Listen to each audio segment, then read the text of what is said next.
Incorrect setting on my part. Thank you. Oh, great, okay. Thank you for that.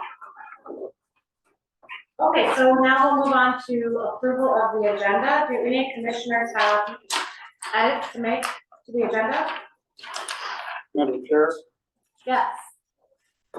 not necessarily an amendment, but a proposal from the standpoint that we have always before had a break somewhere during the course of it. I'm a chow hound, and so I like breaks. And they do create a pleasant opportunity for people enough that don't want to be discreet, have to be discreet, they can undertake the activities that they need to. So I would propose that for future agendas. Understood. Any objection to amending the agenda for tonight so that we take a break between items 6 and 7? Or 7 and 8? Or either? I move that at the discretion of the chair that she would determine each meeting when it will be. For a second on the motion? Now, Madam Chair, I object to that in as much as it's, this body may be approving that if they approve that particular proposal, except that this is the right of the body. You are the person that modify or moderates what we do, but the body should be rendering those decisions. We don't have a vote in the preparation of the agenda. That's undertaken between you and staff. The time that we approve that agenda is at this point. So for us to say that we're giving up one more right or responsibility, I might add, to the chair, hence I object. I appreciate that. We have a motion on the floor for the chair to determine a point in each agenda where a break will be taken. We have a second. Any objection to approving that by consent? All those in favor, please say aye. Aye. Any opposed? Madam Chair, I didn't hear what you stated the motion to be. You restated John's motion? Yeah, the motion was to, for the chair to determine a point in each agenda where a break will be taken. And I hear your objection that doesn't seem good.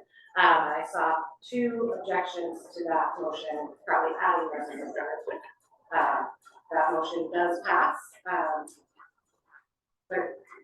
12 to 3. And I would just like to say that your point is taken, and I think it is germane for this body to determine together when we take a break. That could be done by a motion. What's tricky, I think, about having it ahead of time is we don't know. I see your hand. We don't know how long each discussion is going to take. So if we have a preset break in here, it may not be an appropriate time to take that break. Madam Commissioner Chair, Ellis. the appropriate way for you to do that would be at the time that you deem it with the will of the body. We'll currently take a break. Appreciate that. Yeah. Okay. I'm sorry, but we're still having public hearing in the back. I Oh, apologize. understood. Do you need me to restate the motion? No. Okay. Appreciate that. An additional change to the agenda that I saw come through in the email is that we have Mayor Hansen here tonight. I would move that we allow time after public comment for Mayor Hansen to make any comments germane to the charter itself, given that we are in Ferndale tonight. Second. Discussion? Any objection to approving that by consent? All those in favor, please say aye. Aye. Any opposed? And that motion passes unanimously. Can I get a motion now to approve the agenda as amended? So. Second. Any objection to approving that by consent? All those in favor, please say aye. Any opposed? Great, and that passes unanimously. We'll now move on to public comment. Speakers may speak for up to 3 minutes. We'll start with members of the public present with us today, and then we will move on to Zoom. For those of you who are here, please stand up, state your name clearly. I think we do actually have to elevate quite a bit more than it seems like we would, so please keep that in mind. If you know what district you're living in, that would be helpful to know as well for the commission. And if you can move forward-ish so that people, this is our microphone for Zoom, we really want people participating from home to be able to hear you. Staff, will you please call the names? On Legaspi, followed by Sandy Brewer and Rosemary Van Beck. I'm sorry.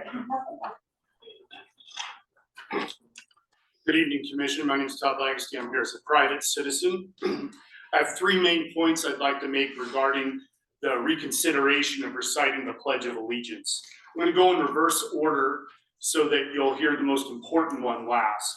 First point, even the Washington State Democrats recite the Pledge of Allegiance at their state convention.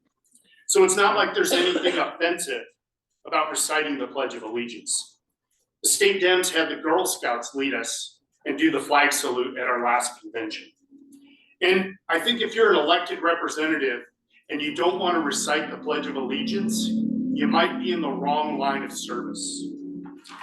Now, the second point. I'm a Democrat. I'm a former Democrat elected local party organization leader. And now more than ever, it is important that Democrats not capitulate on patriotism. I think it's important to remind people that patriotism is about the indivisible republic with liberty and justice for all. Liberty and justice for all, not for one person or one group, not for rich people, not just for citizens. Liberty and justice for all. And lastly, the most important point. You all were elected by the citizens of Whatcom County to do good work, but you have a very limited window of time to do that work. It seems to me to be poor judgment and inappropriate time management to waste any of that precious time trying to undo reciting the Pledge of Allegiance, trying to undo reminding people about liberty and justice for all. There's lots of issues facing our county, and some of them may be controversial, and some of them are going to have debate. But reciting the Pledge of Allegiance isn't one of those issues. So please, don't waste any time on reconsidering the Pledge of Allegiance. Move on and do the good work for the people. Thank you. Sandy Brewer. I didn't know Todd was going to do that. I'm Sandy Brewer. I'm from District 4, and first I want to compliment the commission on its movement into the phase of work where you're presenting actual actions to amend the charter. I was speaking with a number of friends. We talked about getting people out here who had observed these meetings online, and they said it seemed like everything was taken up by arguments about procedure this, procedure that, and nothing got done. And I explained to them what you guys already know, that this wrangling is necessary if the full commission is going to be functional. I'm sure Joe would agree with me here. You've got to have a set of rules that have to be followed, and without it, business can be interrupted anytime by a challenge to procedures, and that staff and their advice is essential to making this body function. That being said, and hoping I'm not out of order and seeing I'm not, as a veteran of the United States and a person who loves what this overall country stands for, I appreciate the commission's opening of its public sessions with the Pledge of Allegiance. The commission, and hopefully the rest of us, owe a statement of loyalty to all our governments, all the way from the city and the county, all the way up to national. We may not agree with any of these governments, but hopefully they will keep alive our right to dissent. Some of us may object to the inclusion of certain words in the Pledge of Allegiance, but keep in mind that words, phrases like under God, for instance, I know some people do object to that, doesn't specify any religious orientation whatsoever. or in my mind, lack of one. It's recognizing the right of citizens to believe or disbelieve. I believe that we're a nation which by our participation and even disagreement still promises liberty and justice for all. And you'll notice that as a veteran, I still proudly render a hand salute on that oath as I am eligible to do. Thank you. Rosemary Van Veen, followed by John Westerfield and John Miller. Some of y'all may have gotten my email this week. And last meeting, I did speak on this also. Diversity, equity, and inclusion. If you believe in this, then I would hope that you would agree having a majority of our county council representatives from Bellingham is a problem. At this time, 4 of our representatives live in the city limits of Bellingham, while the rest of us in the county have 1 representative. I am from District 4, by the way. Bellingham has 7 city council members that can handle situations in Bellingham. Linden, 7, can handle things in Linden. Ferndale has 7, they can handle a lot of situations in Ferndale. And the other small towns have their councils. But we in the county have 1 representative. And there are a lot of problems all over the county, not just in Bellingham. Of course, there are a lot of problems in Bellingham. It's changed a lot the 13 years I've been here. But that has been a big issue that I have come up with at some of these meetings. We're spending money. See, this is only one of the examples that the county, well, I had a thing about the building in Bellingham, 22 North. I have been objecting to that building constantly. We paid $1.5 million for that building. We have no rights to it, but I keep asking where the other $1,100 a month for each apartment goes because of I've done the math on it.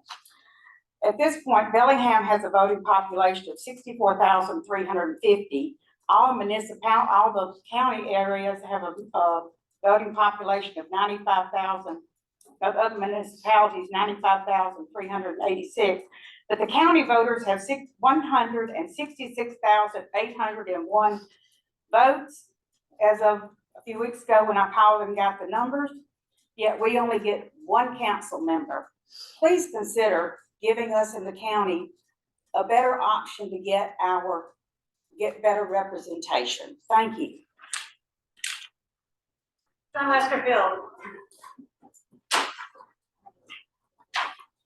Good evening.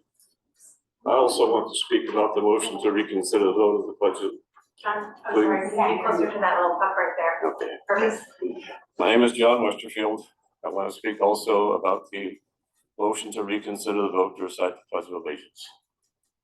I witnessed the vote was 11-4. It's a super majority. Why take it up again? I see no reason for that. It's already been resolved, it's been settled.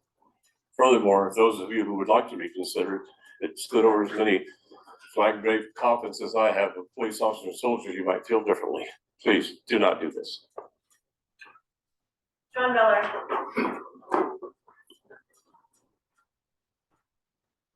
Good evening, members of the commission and whoever may be tuned in on Zoom. My name is John Miller. I reside at 5187 Ranchos Road in District 3. And I want to salute all 15 of you who have put your names forward and been elected to the Charter Review Commission for Whatcom County. I served on 2 Charter Review Commissions in Clallam County in 2001 and in 2007. 2002, 2007. And it's absolutely fascinating when you look at the now 7 home rule charter counties. When I was in Clallam County, it was 6 home rule charter counties. Little footnote, Clallam County is the only one that retained the 3 county commissioner model, the real rural model, and all the other 6 now have a county council model. So I'm in District 3. I want to point out a very fascinating thing that happened 10 years ago in 2015 in Whatcom County and contrast to what happened in Clallam County in 2015, elections on the ballot. So in Clallam County, they had voting for the final vote, not the primary, but the general election vote by each of the 3 individual county commissioner districts. And in 2015, Clallam County voted to return to the whole county votes for the 3 county commissioners. What we did here in Whatcom County in 2015 was we went to the general election only is by the 5 districts. So my personal appeal to you is charter review commissions can go back and revisit what voters have approved in the past and put it before the voters again. And so as one person, I would like to suggest you consider going back to what happened prior to 2015 in Whatcom County, where the entire electorate votes for all 5 districts in addition to the 2 at-large members. Thank you very much. Is there anyone else present who would like to speak? Okay. We're gonna move to online speakers.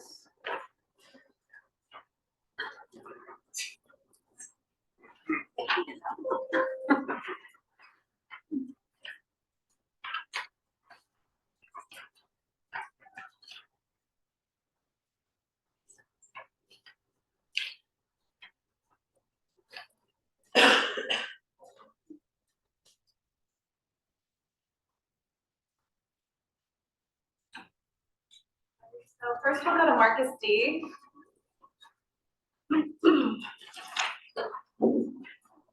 Marcus D, you have 3 minutes. Hi, you hear me okay? Yes. Yes. Hi, thanks. This is Marcus D, and I would also probably like to speak to you about this Pledge of Allegiance issue a little bit. As I listen to it, I'm kind of struck by some of the mythos behind Santa Claus. Okay, so I just want to keep that. Look, I don't mean to seem dismissive. My family gave to the U.S. I don't want to be held to task for that. The Pledge of Allegiance, it's a nonpartisan issue, what we're talking about here. But let's get over it real quick. I'm with everybody else who wants to get over this real quickly, but let's get over it.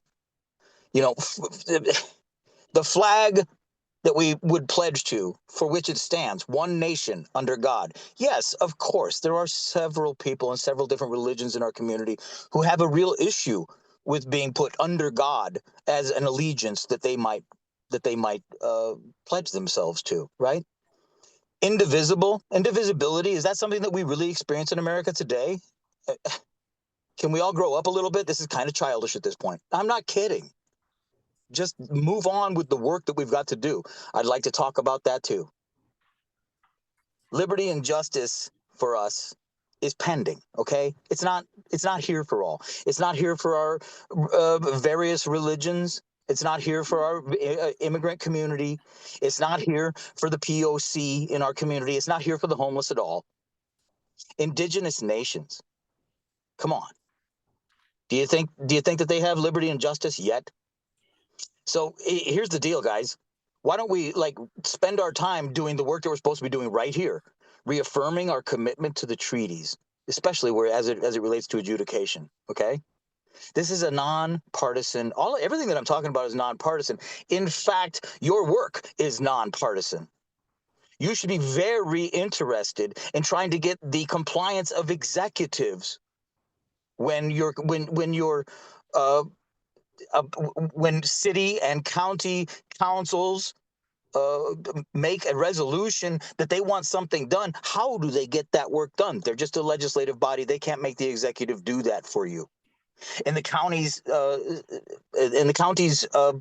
purveyance, we see that they have the health department there, and that there's a lot to be overseen there, right? How do we get compliance once a legislative body has heard from all of us, and then how do we get compliance from the executive when they just don't want to do it? We see that across the board. We saw it through the pandemic. We saw it through the floods. We saw it through Camp 210 at City Hall. This is a nonpartisan deal. You guys get your crap together and bail out on the Pledge of Allegiance. There's no reason to pledge allegiance to that flag right now. That's not what we need to do. You're asking people to do that in the presence of massive trauma. Apologize to everyone, this is not as you can get it, unfortunately. All right, Victoria Busco, go ahead and talk. You have 3 minutes. Hi, can you hear me? Yes. Yes. Great. My name is Tori Busco. I'm in John Mutchler's district. And first thing I'd like to talk about is reciting the Pledge of Allegiance. This is America. We're Americans. We need to respect our flag. We need to respect our country. And we are one nation under God.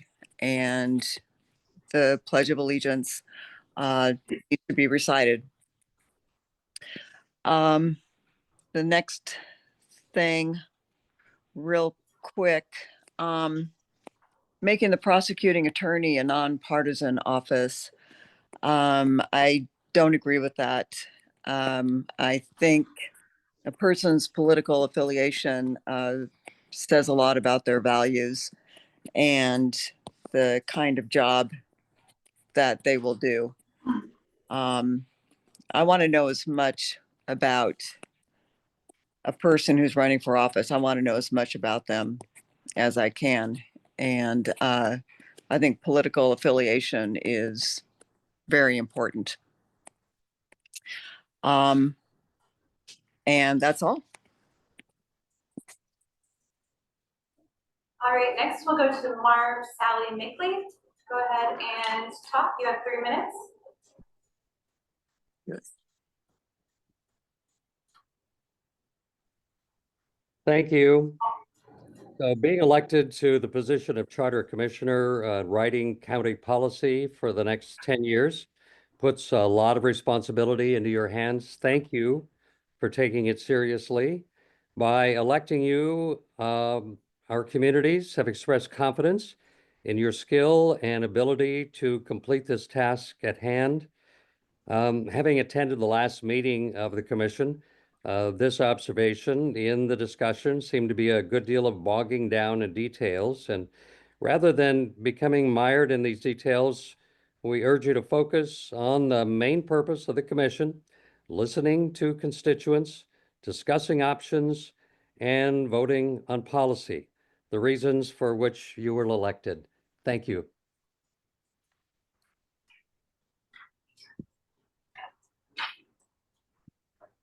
Madam Chair, those are all the speakers online. Great, at this time, I would like to invite Mayor Hanson to say anything you need to say about issues that are germane to the charter. Sure, thank you. Good evening, everyone, and I want to say, thank you to the Charter Review Commission for to all of you for stepping into this role. I, as well as many of you, understand the challenges that come with public service, and so I just want to say thank you for doing that. As we talked about the Charter Review Commission and what's before you, this time around, city administration at the city of Ferndale really doesn't have many, big concerns about the county charter at this time. But I do want to just say a few notes about where we're at, what some of the concerns of the city of Ferndale are, for you to think about as you mull over all the other proposals for changes to the charter. We're in the middle of the comprehensive plan update process, and I would argue that growth is probably one of the most significant concerns on the minds of almost everyone in Whatcom County.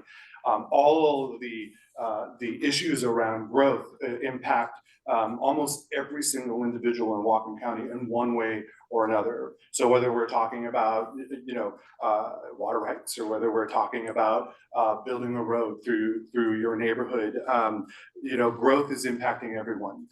Certainly something that's on the top of mind for the city of Ferndale. City of Ferndale has been the fastest growing community in Whatcom County for over a decade, and with the projections for the next comprehensive plan update, we expect to continue to be the fastest growing community in Whatcom County by percentage, not by number of people.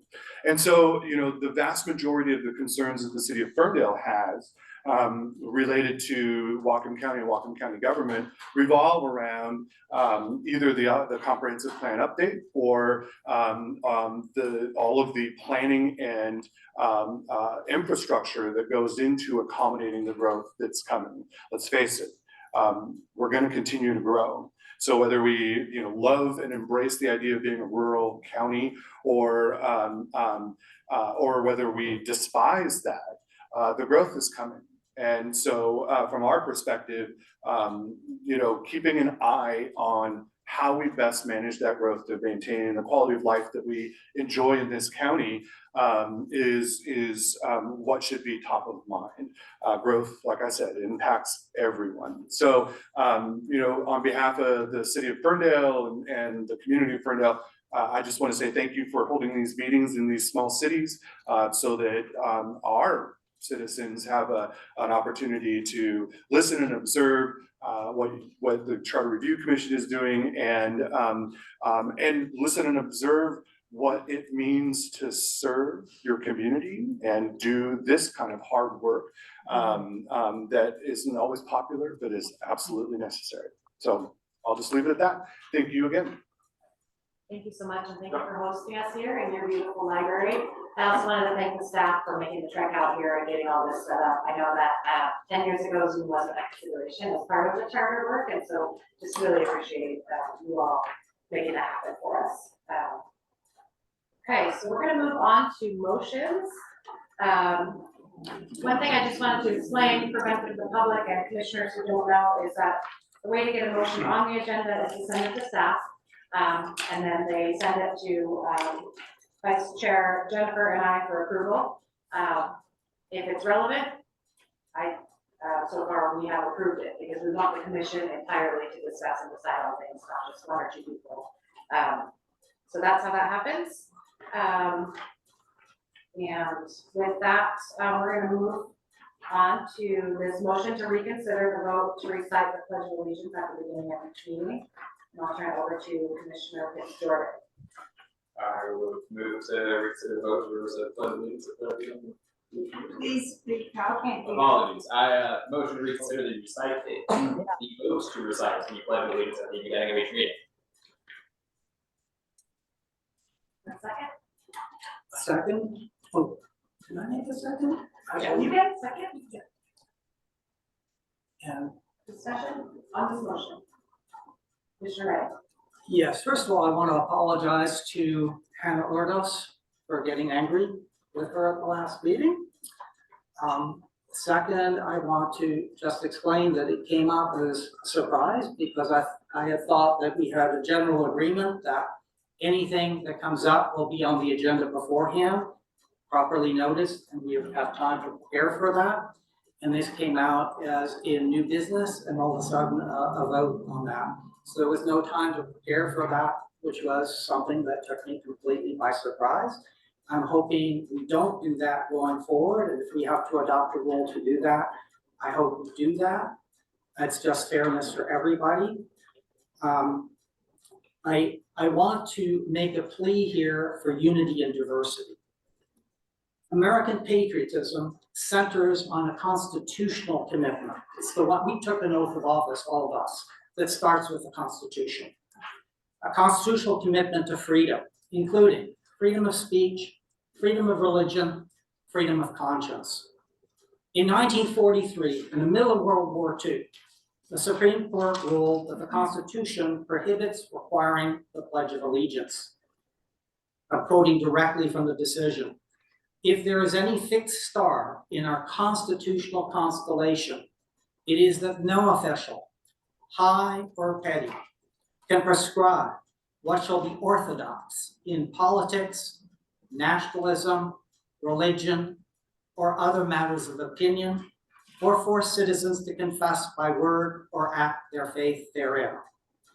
Further down, they continued, any credo of nationalism is likely to include what some disapprove or to admit what others think essential, and to give off different overtones as it takes on different accents or interpretations. For example, they said, use of republic if rendered to distinguish our government from a democracy. Or the words one nation if it tended to distinguish it from a federation. Open up old and bitter controversies in our political history. Liberty and justice for all if it must be accepted as descriptive of the present order, rather than an ideal, might to some seem an overstatement.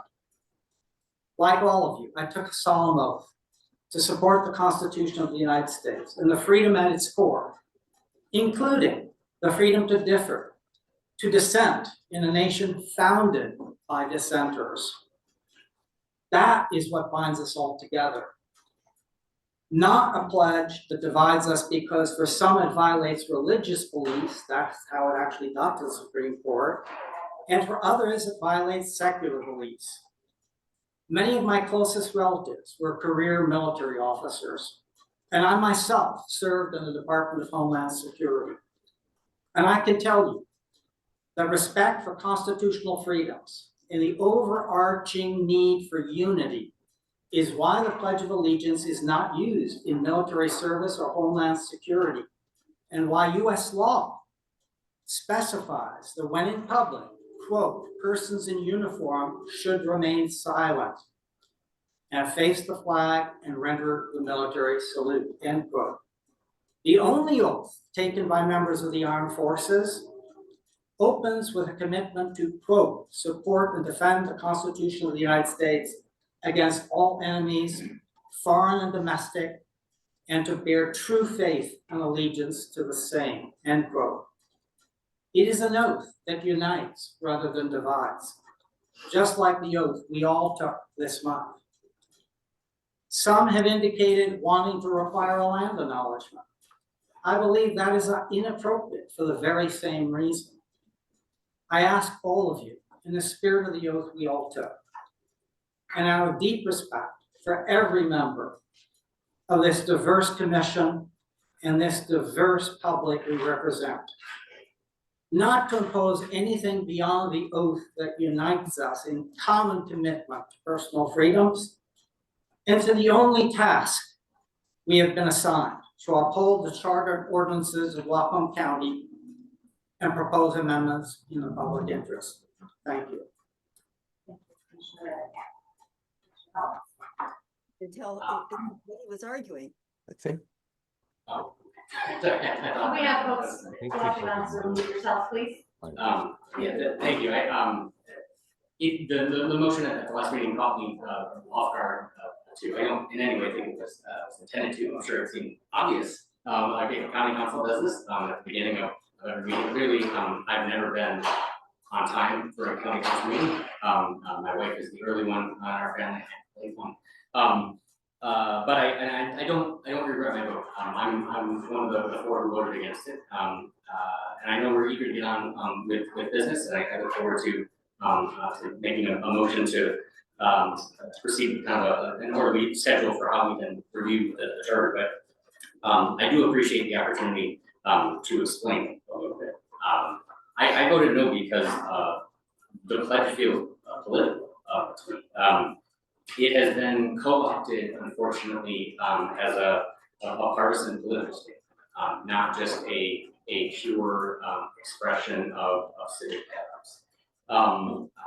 It's in my memory, I've always been politically fraught. I remember an argument about it 20 years ago when I was in high school about whether we should do it at our school. I don't even remember what they ended up deciding. Just this morning, I was reading an article in the newspaper about our new defense secretary, Pete Hegseth. It was about how he was narrowly confirmed because he's been a little bit more of a political lightning rod. And the photo they chose in the newspaper to illustrate this point has Pete Hegseth wearing a shirt that says, "A pledge a day keeps the commies away." I think he means me. I don't think I'm a commie, but I voted for Democrats, so I think it was an attempt to troll us. So when I say it is unfortunate, it shouldn't, but I think it is a partisan wedge. That's what I'm thinking of when we take the Pledge of Allegiance. I'm thinking that one partisan group means it as a finger So sadly, that's what I think about now, and I know I think that's how you intended it. In fact, as I reflected on it, I think it's really powerful and important to begin our proceedings with a recitation of values. I think it's great to have that sort of grounding as we undertake this work, to be reminded of our obligations and the importance and seriousness of why we're here. I guess to me that's what our oath of office was. When we took that oath of office, I felt proud. I liked that reminder of that we're here to uphold the U.S. Constitution and our state constitution and the Charter of Whatcom County. And I think that's that more completely and authentically represents our work. So I'd like to make a motion to amend the motion to reconsider that we substitute our reciting our oath of office. Madam Chair, Commissioner not yet. I'm at a loss. I believe I should be calling for the orders of the day, as should everyone, which requires a motion like that. It's been properly presented to us, and it should, and with a second, it should require a vote as to whether or not to actually undertake that business. Now, I would most assuredly vote in favor of a motion to reconsider, but definitely not take away my support of our move to pledge. Now, I've just improperly debated at a time when I'm calling for a return to the rules of the day, which requires, before even the maker of the original motion to speak, or the seconder, we needed to vote on whether or not we were going to. I appreciate that, Commissioner Ellenboss. Motion to reconsider is that's allowed for discussion, so we have that now. And I think in the interest of moving forward, would you go ahead and call the roll on the vote? We don't have a mic, so we're just shouting. I'll just say real briefly, and I appreciate work with Commissioner Ellenboss, Commissioner Reddy. I'm going to vote yes on reconsideration because I think it's a respectful thing to do to this body, because it was a last minute motion. When we get to the vote, I won't be changing my vote, but I do think it's respectful to all sides, because I didn't know it's coming in. So I think I would be supporting reconsideration. Now for discussion we take place, and that's what Mr. Ellenboss is saying. Is that when that I would make that motion? If the motion to reconsider passes, then it's a motion. I think I saw someone's hand over here. Is that true? I was for Commissioner Muchler actually, I think, answered my question that I believe the discussion was out of order. That the reconsideration need to be voted on first before. Yeah, so. Yes, let's do that. Lisa, can you call roll? Eamon Collins? Yes. Liz Garrett. Yes. Joe Ellenboss. Yes. Lindsey Graham Ellenboss. No. Colton Felton. Yes. Greg Kelly. No. Maya Morales. Yes. John Muchler. Yes. Hannah Ordos. No. Joel Fitzjordan. Yes. Andrew Redding. Yes. Jessica Ranstra. Yes. Rod Stump. No. Jennifer Wright. Yes. That motion passes 11-4. Somebody. Hi, Doug Chadwick, I'm so sorry. Oh, my gosh. The first time I do it, you have to talk by yourself. This is a motion to reconsider, that's right, I'm sorry, Commissioner Chadwick. Yes. It truly then is the one before. Okay. Commissioner Collins? Yeah, can I, now make a motion to, substitute our oath of office, for, our allegiance to the Constitution of the United States and the state constitution and the Charter, in place of,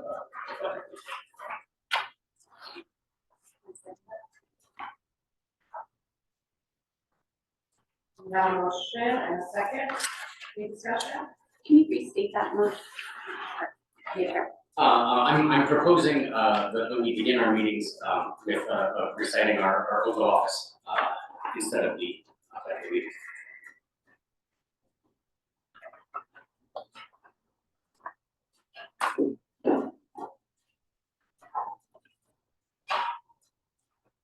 Oh, yes. Okay, so you're saying that when we start our meeting, we have to go recite our oath? Yeah, it's about 60 words instead of. So do we stand, what do we do? Stand up and do it, or do they do it too? I mean, it's getting kind of ridiculous. Is there, I'm not aware of, I don't know if there's a procedure that the audience is required to participate. Does anybody anywhere do this, where we all stand up and recite our oath before a meeting?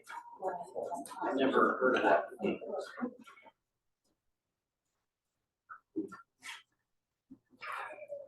Further discussion? Commissioner Elmas? Was that motion seconded? Yes. Yes. Well, under the circumstances, so that those of us that are voting and the public that hears it, or anyone who reviews our minutes in the future, I would like us, in a true reconsideration of that motion, to agree to the pledging of allegiance at the appropriate time in our meeting. And obviously, anyone who wishes to not do that can so choose. But it is then there to recognize the status and the belief and the activities of our commission members responding to our citizens. Okay, so the simple part of that motion is that we do, as was originally recommended in Hannah's proposal, that we find a place in our agenda for the Pledge of Allegiance. And if that is seconded, I have opening comments. Commissioner Elmas, we have a motion and a second on the table, we're gonna have to get through that one until we can get back to. Well, I'm suggesting a substitute motion, and that is appropriate under Robert. Are you? Okay, what we're gonna do is we're gonna finish discussing this motion that we have second on right now, and then we can move on. It sounds to me like you're echoing the motion. Well, do you want me to advise you how the motion about the oath is out of order, and that what it was a motion to reconsider the Pledge of Allegiance? So any other activity is not necessarily germane to that. There are specific rules as it relates to a reconsideration, and you need to reconsider that topic. You don't necessarily have the right to bring up an alternate topic. Commissioner Elmas, it's my understanding that, Commissioner Collins' motion is given Robert's rules of order, so I'm gonna call on Commissioner Collins. Yeah, I would echo that. I wanted to speak to that. I don't think that's correct. And Please speak up. I don't think that's correct, that it is a separate subject. I think that, Commissioner Collins actually brought up a motion that does pertain to the original, the call to, reconsider, thank you. And so I don't believe it is out of order, but it is important that we deal with that motion first, because I think your motion would be, because it actually overturns the substance of that one. So you couldn't actually substitute, because technically the substitution would not fit with the substance of Commissioner Collins. So I just wanted to clarify that. And then I also just wanted to discuss the motion, if I may. Sure. Yeah, I wanted to address part of why I am in favor of Commissioner Collins' motion, which is if our goal is to show our commitment to the Constitution, to our constituents, and to this process, I think actually reciting the oath makes a lot of sense. I know I chose a non-affirmative vote to say the pledge because I felt like my constituents would want me to vote that way. In addition to the fact that I share some similar concerns with Commissioner Redding. And so I want to explain that vote, but also say that I think that that's a good proposed substitute that is really lacking in politics. It's much more neutral, and I think that may be something that will demonstrate our commitment at the beginning of the meeting, create that seriousness and that sort of shared ritual of a recitation, but not inflame anyone in the process or bump up against disagreements or partisan politics or anything else. So, Commissioner Ellenboss and then Commissioner Mushler. Well, I don't like to keep doing this. I mean, I want to try and have us have some agreement here as we talk about it. And I don't like to be the school teacher because, well, I just don't. But we've got to get educated on this process. The only way the discussion, as the gentleman brought forth in his amendment, would be if he stated, since we voted to reconsider the motion about pledging the flag, is that he suggests, and I'm not saying this is what I want to do, but the only way that we can legitimately have this before us is if he were to state, it is my position that we replace the oath of office, it is my position that we substitute for the Pledge of Allegiance instead our oath of office, or some words to that effect. That's the only appropriate way you can bring it up. You bring it up any other way, and it is out of order. Thank you, Commissioner Ellenboss. That was the wording that Commissioner Collins used, that he suggested that we substitute the oath of office in place of the Pledge of Allegiance at the beginning of our meetings. Commissioner Mushler. I believe that Commissioner Ellenboss is correct, that first of all, he making a motion to amend the main motion is correct, it's remain the same subject. And so if there were a second, that part would be voted on first, and that would then become, if it prevails, the main motion. I do think he is correct on the vote. So. Okay, well, according to Commissioner Ellenboss, the wording that Collins needed to use was used, and so I'd like to move forward with any further discussion on that motion before we consider any additional motion. And I'd love to share with members of the public an email we received today from a clergy member that explains very well my vote 2 weeks ago against saying the Pledge of Allegiance at the beginning of our meetings. And this clergy member says, quote, I'm a pastor in our community, and part of my religious tradition is to hold reverent space while the pledge is spoken, but not to participate. My theological commitments require that I make certain commitments only to the divine, and they also demand that I vigilantly work for the separation of church and state, for the health of both. When civic organizations deploy religious language and ask others to do the same, it blurs the important lines between religious institutions and civil institutions that are so important to the historic and current functioning of our democracy. So I think that so eloquently states, and I really appreciate getting that email from a pastor in our community today. I think it's quite clear that people feel all kinds of ways about the pledge. I also could honestly rule it out of order because it's not germane to the work of the charter, but I think it's really important for this body to have this discussion and to decide as a team, because that's what we are. So we have a motion on the table to substitute the oath of office in place of the Pledge of Allegiance at the beginning of our meetings. Madam Chair, procedural. In the future, I would anticipate, and anyone who understands the process would anticipate and determine that what you just did was testimony on behalf of the chair.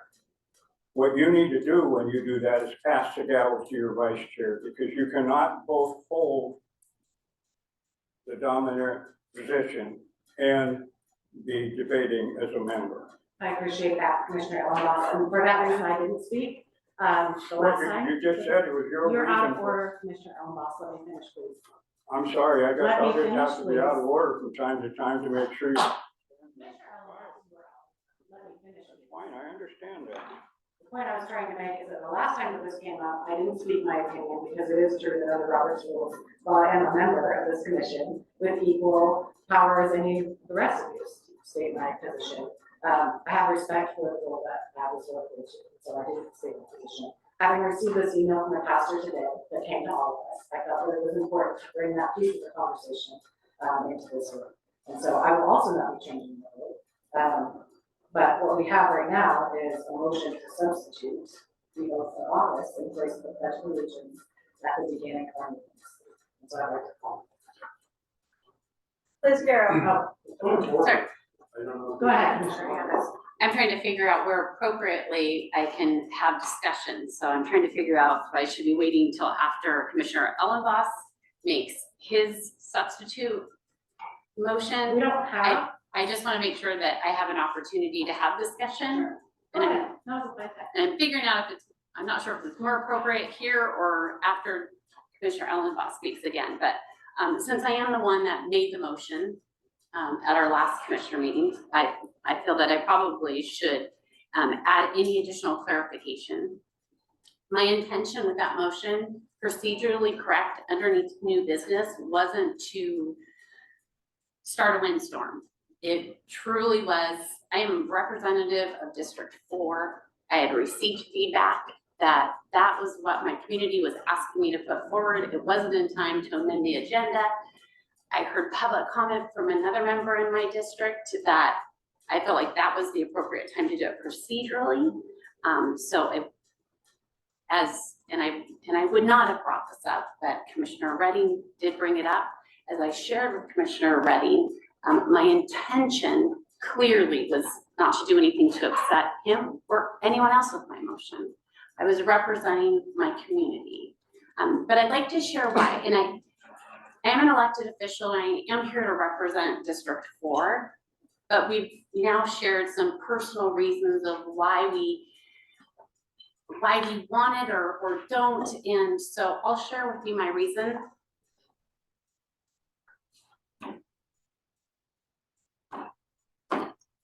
This is the flag that was sent to me when my biological father passed away.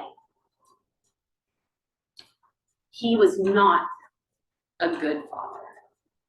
I took this out, and what this represents to me, other than the more than 14,000 veterans that we have in Whatcom County that have done service to our country, whether we believe in what they were fighting for or not, they had great courage and made great sacrifice. And this here, for all the failures he was as a man and a father, when I look at this, I know that he did something that was, there was still something good and redeeming about him that he did for other people selflessly. So this is a reminder that he may not have been a perfect man. We are not a perfect nation. I understand that. But when I look at the flag and I pledge allegiance, it is a hope for me of a place where we would like to be as a perfect nation, knowing we are imperfect people. So when I stand, it is not political. And I've had a difficult time wrapping my head around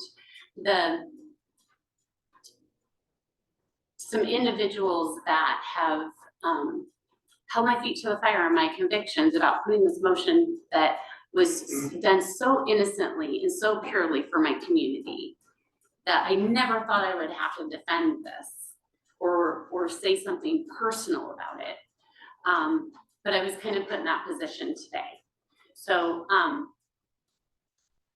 gonna continue however it is, whether it's through another motion. I do believe that my motion was a good one. It was voted on 11-4. It was procedurally accurate. We had a discussion. We had an opportunity to speak some of these points, and we did. And I'm terribly, terribly sorry that we have gotten to a point in our world that this is actually a sign of politics.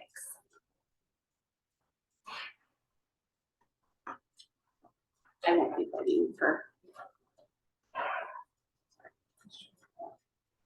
Yeah, this vote's really tough for me personally. Like I grew up in a military family. Down the line, I think my great-great-grandfather all veterans. That's kind of the mindset that I grew up in. So when this vote initially came up, it was a no-brainer, of course. You know, I'm gonna vote for it. It's how I've grown up my entire life, I've learned and understood, you know, what the pledge means, you know. For this, I always look back to my grandfather. I asked him once, why do we say the pledge? He says it's a reminder of why people have fought, you know, why people died, to defend the Constitution, to uphold the Constitution. And I respect that a lot. And so the vote is whether I'm gonna vote to uphold the Pledge of Allegiance or not. I'm definitely gonna vote to uphold the Pledge of Allegiance. But I do appreciate Commissioner Collins' compromise, because I believe that it kind of gets to the same point. We're making an oath to the Constitution because people died to defend that Constitution and that institution. And to me, this seems like a nice balance where I can still uphold the reason that we say the pledge, at least my understanding of it from my personal experience, while, you know, being accommodating to people who might not hold the same values that I do. So for that reason, I'm very sympathetic to Commissioner Collins' amended motion, and I'll vote in support of that. But ultimately, you know, if it comes down to having to make a decision between voting to say the pledge or not, I'll vote to continue saying the pledge. But I'd like us to consider Commissioner Collins' amended motion, because I think it's a compromise that really, to me, gets the whole point of saying the pledge in the first place. So, thank you. Madam Chair, I just want to echo what Commissioner Orioles did. I was one of the 11 that voted affirmative to recite the Pledge of Allegiance at the beginning of the meeting. I think it's important to recognize the sacrifice of those that went before us, the sacrifice of those veterans that are here today, and anybody else that wants to stand and recite that allegiance to, you know, something that's better, and that, you know, liberty and justice for all is an ideal that I think we all strive for, and we are not perfect, and we are not there. I agree with Marcus, we're not there, but that's what we're all trying to get to. I appreciate Commissioner Collins coming up with an alternative, but yeah, I'll be voting no to recite the oath. I took an oath 30 years ago as a police officer. I did not recite that every day, but I never forgot. And I think that's important for us as elected officials. But I also think if we stand in unity and you choose not to recite it, I'm okay with that. That's your choice, and that kind of lends itself to those individual freedoms if you don't feel comfortable. But again, it was not Hannah's intent to do anything to offend anybody else. So hopefully we can come to something that works for everybody, and people are comfortable with that. So. Commissioner Bachelor and Commissioner Collins. We have a motion on the table. I'm not altogether positive that it's the right place for that. We've now debated it, so it is belong to the body. The motion is to conduct a ritual at the beginning of the meeting. It happens to be reciting our oaths. It is not out of line, it's not outside of order to make a motion to amend that ritual at the beginning of the meeting and have that ritual be the Pledge of Allegiance. So my motion is to substitute the Pledge of Allegiance to the main motion as the activity that we participated at the beginning of the meeting.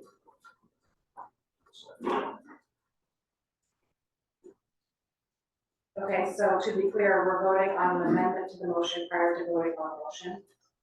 So this would change the main motion if it passes. Then you have to come back to the motion.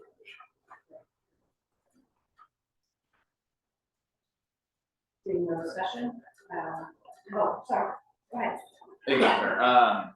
Appreciate the motion, but I would like to give Commissioner Collins' amendment for reconsideration. And would be asking for a no vote on that amendment.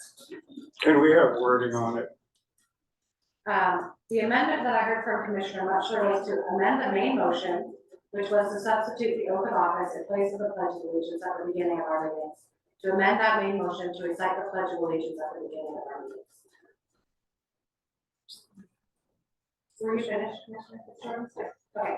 Just to comment on that, I think that this, to me, is what the public is asking us not to do, which is engage in circuitous and ridiculous Robert's Rules procedure. And I think it would be in good faith to go ahead and vote on Commissioner Collins' motion, and I would really encourage the bringer of this amended motion to withdraw that.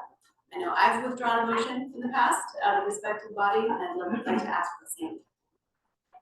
Point of order, once the second is made, it's no longer belongs to me, it belongs to the law.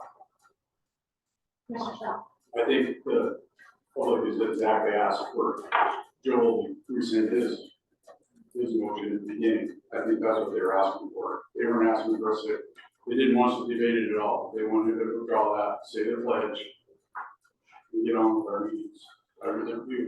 Everybody stood up, you heard them, and it's typical. You guys don't want to listen to anything except for what's your definition of diversity.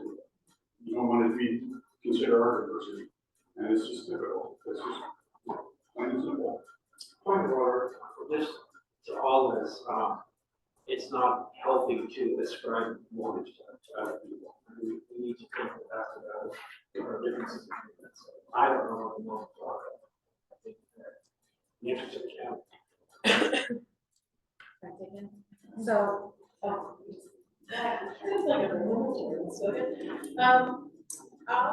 would say, I think it is important to hear the original motion that was made, so.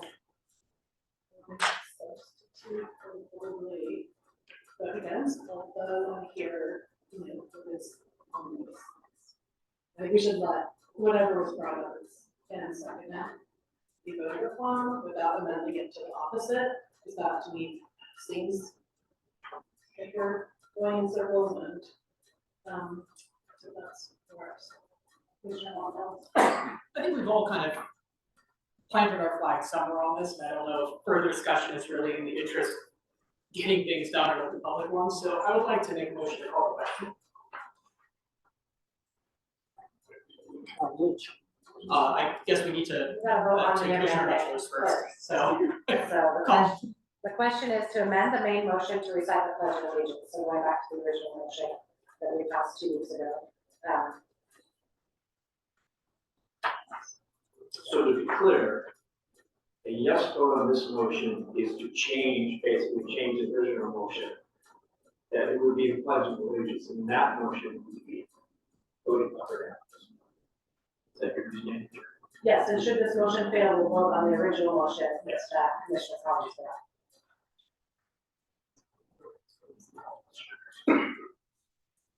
Commissioner Elmos. Yes, we're still debating on that at this point. I would wish to support the amendment that is before us for the reason, and maybe with the explanation, that I'm a strong believer in the rules under which we operate. And that's why I would support even someone who I believe has a different position than me to exercise their right to reconsider. I then expect, in that same vein, that we're going to have a situation wherein we can follow the rules that we've adopted and make proposals. Now, so far, I would suggest a substitute. I also suggested the criteria that was necessary, and that was both of those items were rejected. I can live with that. I can live with not having a ruling in my favor. But as it comes to the issue of whether or not we should have a pledge of allegiance, I'm sure there were times when I was a kid and was misbehaving, and the teacher said we had to say the Pledge of Allegiance, that I was goofing around. There's any number of reasons why we wouldn't do something that's part of a procedure that we all accept. But I take a look at this and I figure this is a safe thing for me to do, because I'm meeting with 14 other citizens of Whatcom County. They've all been protected by all the people that have died protecting that flag and representing it. They may have different beliefs, but they're all adult enough to know that their way of handling that, if it's part of the procedure, is they just stand and have their moment of silence. I've served in multiple theaters in my time in the U.S. Navy. And I could regale you with stories that would curdle your blood as to the potential sacrifice that I made, and I never was in the firing line. But people did that, so we can be here and we can have this meeting and we can discuss this logically and comply with rules. Appreciate that. In the interest of time, we have a motion and a second to call the question. Does anyone object to calling the question on? Is there something that indicated there was a period there? Excuse me, we have a motion and a second to call the question. Is this, during it, we're going on with you. Where did that motion come from? It came here, then the second here.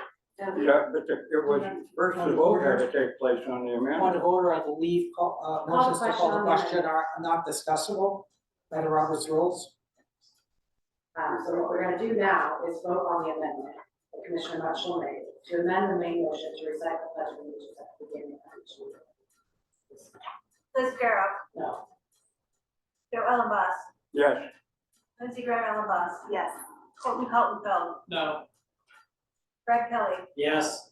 Maya Morales, No. John Mutchler, Yes.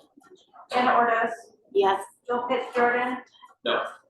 Andrew Redding, No. Jessica Rienstra, No. Rod Stump, Yes. Jennifer Wright, No. Deb Chadwick, Yes. Eamon Collins. No. That motion fails 8-7. We will now, consider the substitute motion, which is to, one moment, the substitute motion is to begin our meetings by reciting the oath of office and place of the pledge of allegiance at the beginning of our meetings. Mr. Mutchler and then Commissioner Hall. The nice thing about the pledge was we all participate. To approve that we do the oath of office each meeting excludes our guests. So I will be voting against it, realizing we'll start the meeting with a gavel and not a pledge. But I don't see a good reason to do the oath of office at every meeting. Not done anywhere else, and it excludes our audience. So I would be voting against it. Commissioner Hall. Good job. All right. Other discussion?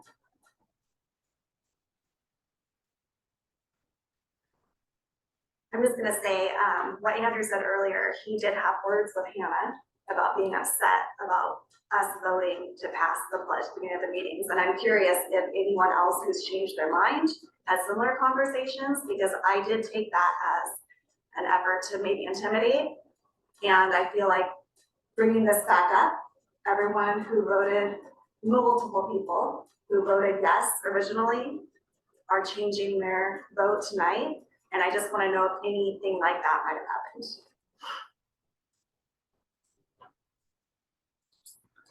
Sorry, anything like what? Intimidation, yeah.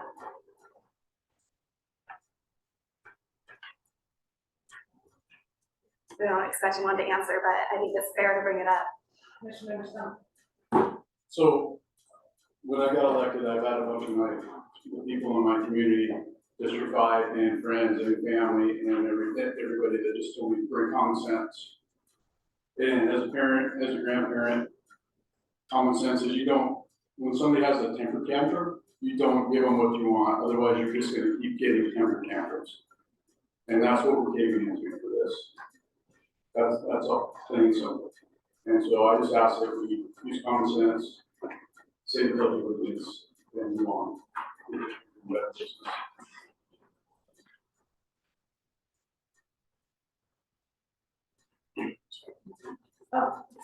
Yeah, respectfully, I would like to object to my no vote being called a temper tantrum. I voted in good conscience to the original motion in the last meeting. I actually felt that the motion was completely out of order and shouldn't have even been made because it wasn't properly noticed, but I was sort of caught off guard. I thought about it, I paused, I considered, I wasn't sure what to discuss because I was so surprised by the motion. But I ultimately, very calmly and peacefully voted no on the basis of what I thought my constituents would want, and also on the basis of what I have studied and learned and read about the pledge versus the Constitution, et cetera, in my life. And so I just want to clarify that for anybody who's here, anybody who's on Zoom, and my fellow Christians.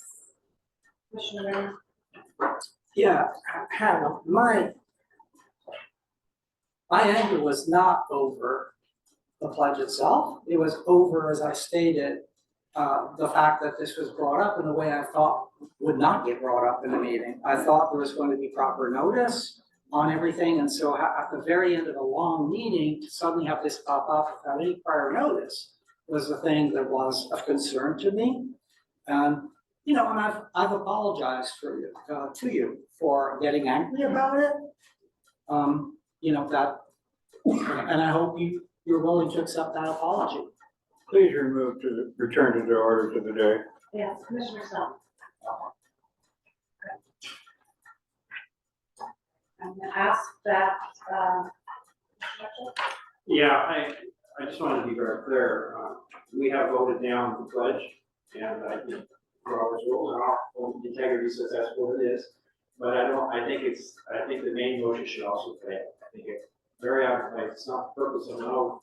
I think, as I said earlier, excludes, you're not gonna pass a copy of the, I think the proper thing is to vote this down, and we start the business. Then we'll start this. Mr. Collins. I'm sorry, I really hesitate to keep the conversation going, but I thought if my amendment fails, we still start the meeting. But, stop this. I guess I would make point of clarification. Because we are reconsidering the motion that passed, that's my understanding as well. Can't actually have a motion and it just. Right. It wasn't according to council. And in that way, I do think we're learning by doing, but we need to have a vote on this, given it's 7:15. The motion is to substitute the motion that passed 2 weeks ago by beginning our meetings by reciting the oath of office in place of the pledge of allegiance at the beginning. This one. Can you call the roll? Mr. Allenboss? I'm sorry, You want me to repeat? or you're reciting what we're gonna vote on, that's what you just did? Okay. Yeah. No. Lindsey Graham Allenboss? No. Colton Feltonfeld? Yes. Greg Kelly? No. Maya Morales? Yes. John Wetchler? No. Anna Ordos? No. Joe Fitzgerald? Yes. Andrew Redding? Yes. Jessica Rienstra? Yes. Rod Stuck? No. Jennifer Wright? No. Doug Chadwick? No. Eamon Collins? Yes. Liz Darrow? Yes.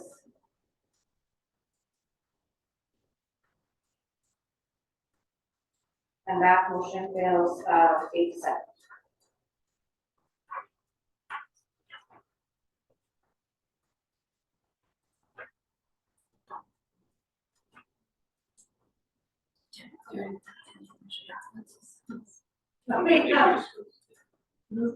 Yeah, to me, that means we reconsidered the motion, but I guess if people are not doing that, it's okay to say that like that.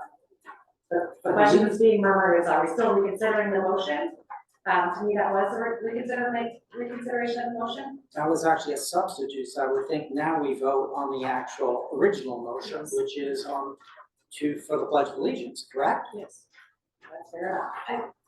If I may, just order and clarification that, I think that's what I was trying to say, was that the actual,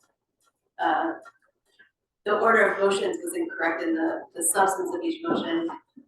Technically, a substitute should not actually negate the motion, it should be enough in harmony that it can substitute.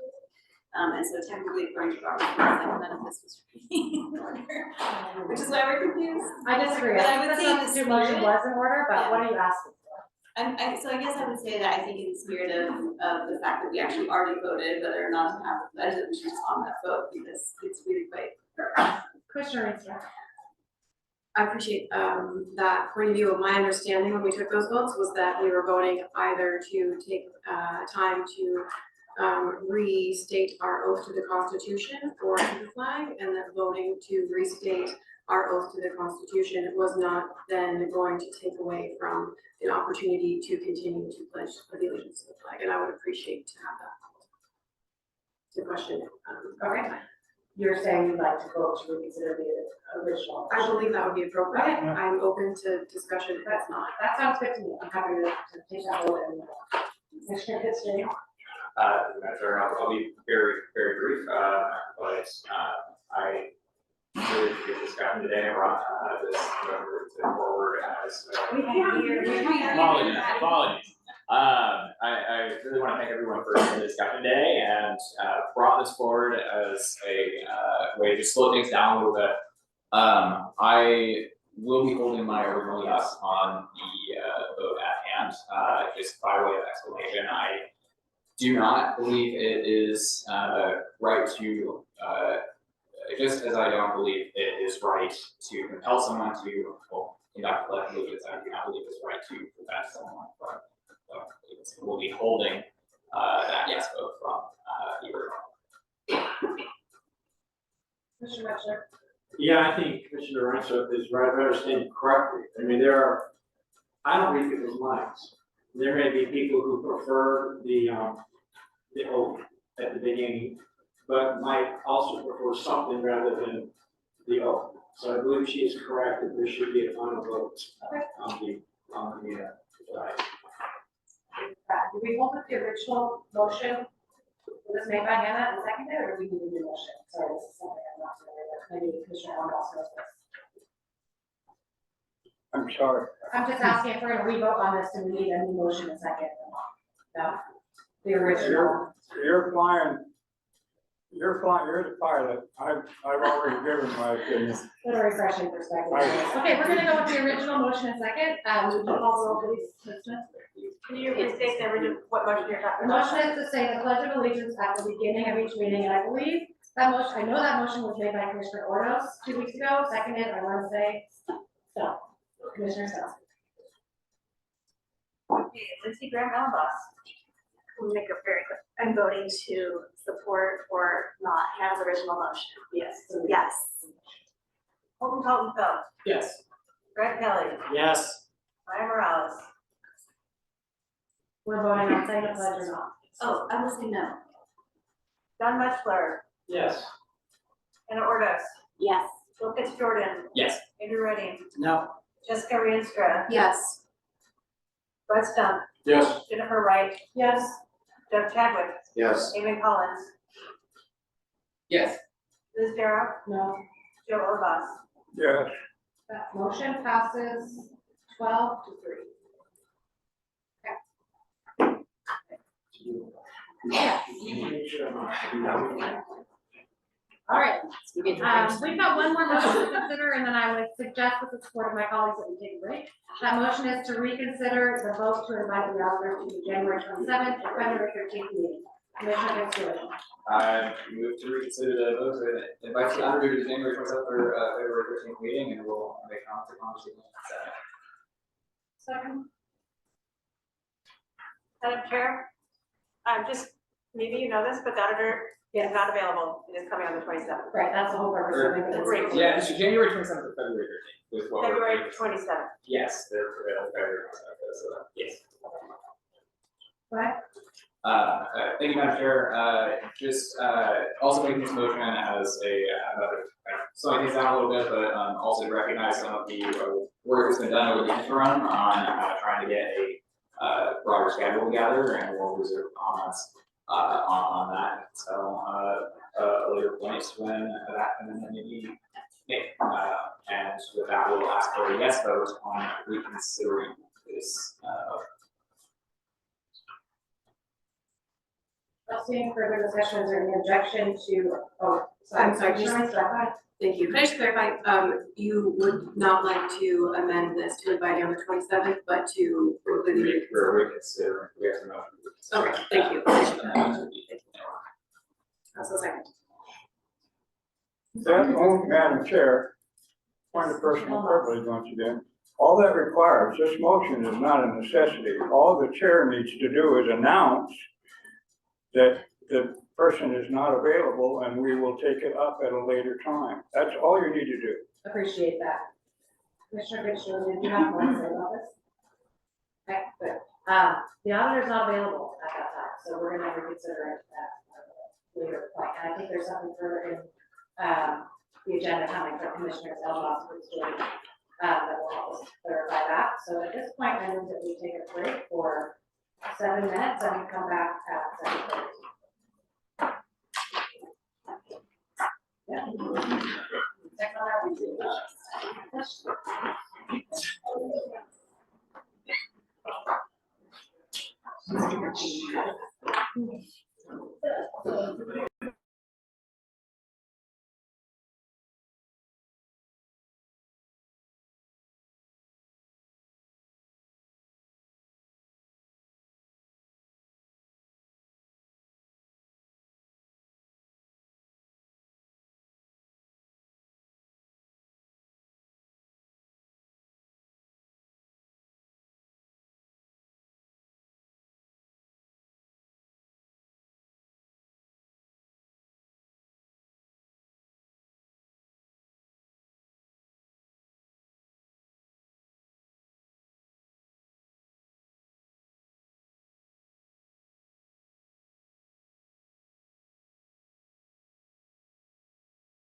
Turning to the minutes of our January 13th meeting, does any commissioner wish to make amendments? The minutes. January 13th. Seeing none, can I get a motion to approve the minutes from January? Madam Chair, I'm sorry, staff does have changes to the minutes, so remember when I told all of you to be very careful, we made a mistake, and I apologize to Commissioner Ellenboss, Joe Ellenboss, because we identified that him as absent, and that is not the correct way to do it, and I was asked to ask someone smarter than me, which is most people, and I failed to do it, so I apologize to him, and we will fix it, and we'll have to bring these back next meeting, and then we'll approve it, so I apologize. Appreciate that, thank you for that. Okay, moving on to new business, proposed amendments for introduction. Second motion. On the minutes, we can't approve them because they're incorrect. No, the second motion. Well, honor, we didn't actually address that. Oh, it was my understanding based on advice from Commissioner Ellenboss that I could just say she's not available. And that was the reason to reconsider that vote. And so the vote was moved because she can't come either of those dates. And then there was a question of scheduling later on that I thought we could, there's no point in inviting her at a time when we would be discussing it. Does that make sense? Yeah, it does. Okay, good, thank you. Okay, so we've got a number of amendments proposed for introduction. Unless there's an objection, I'd like to just run through them. Beginning with determining the rules for initial charter review meeting. And as the person who put this forward, Commissioner Muchler, do you want to give a brief description of that? Well, all of my proposed amendments are a gift to somebody. This is a gift to the next commission in 10 years that will have some kind of set of rules in place the very first meeting. It in essence says you have a convener, that's the person who gets the most vote, and for the first moments of the first meeting, the convener decides on the rules, whether they abbreviated rules from this from the council or whatever. And then up until the time that the commission itself adopts their formal rules. That would save one complete meeting. I think we have that in there. And I'm actually unsure why this hasn't been in there. So it's pretty straightforward. And I guess I make a motion that it's moved along. This is not the place to discuss it. The motion is to move along to the next meeting or an upcoming meeting where it will be thoroughly vetted. Is that possible? This is not. That's correct. So the vote would be to put this on the next agenda for discussion and approval. At which point we would need to review all of the language and all of that. At this point, what we're talking about is whether or not to add that to our agenda. Commissioner Cochran. Second, you made a motion? Yeah, second. Okay. Go ahead, Commissioner Cochran. Thank you, Madam Chair. We would ask for a yes vote on this particular motion. I think it's a good amendment to start discussion on next week, as it's We can't hear you. apologies. Asking for a yes vote, and thank you, Commissioner, for putting this forward.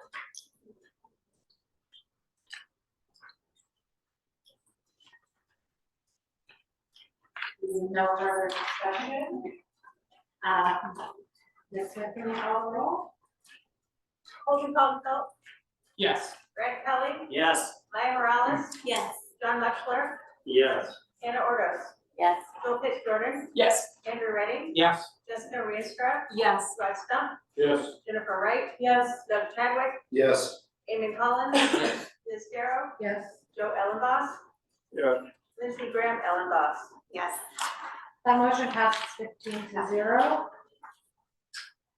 Next up, we've got a suggestion from Commissioner Muchler to permit Charter Review Commission candidates to have the same word count in voter publications as other local office seekers.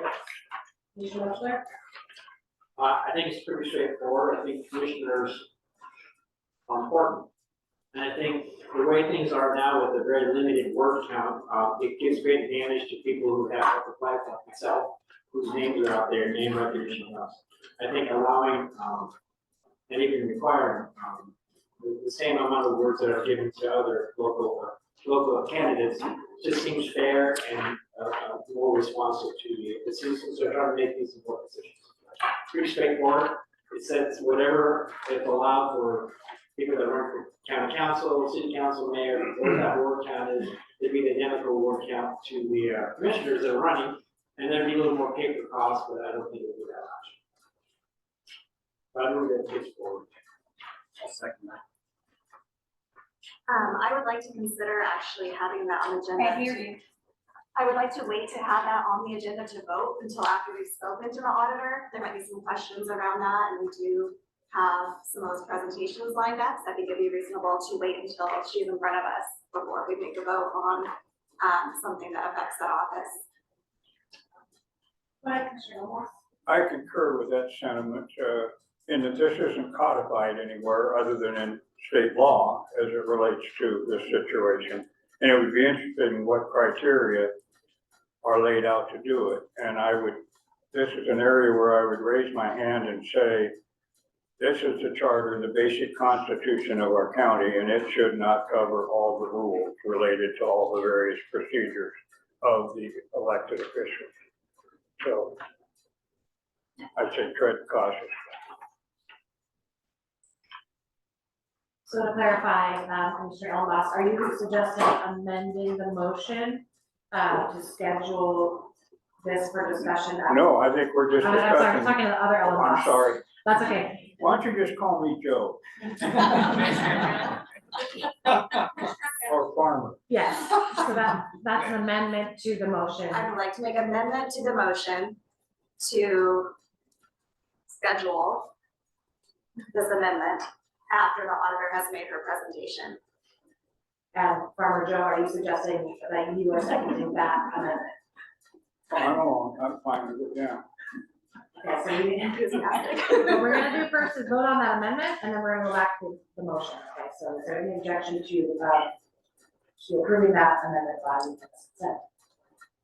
All those in favor, please say aye. Aye. Any opposed? Okay, so the motion then now has been amended to, schedule a discussion about permitting charter review commission candidates to have the same word count in board publications as other local office seekers, at which time the auditor is present. Does that reflect what you were saying? After presentation. Yes. From the auditor. Okay.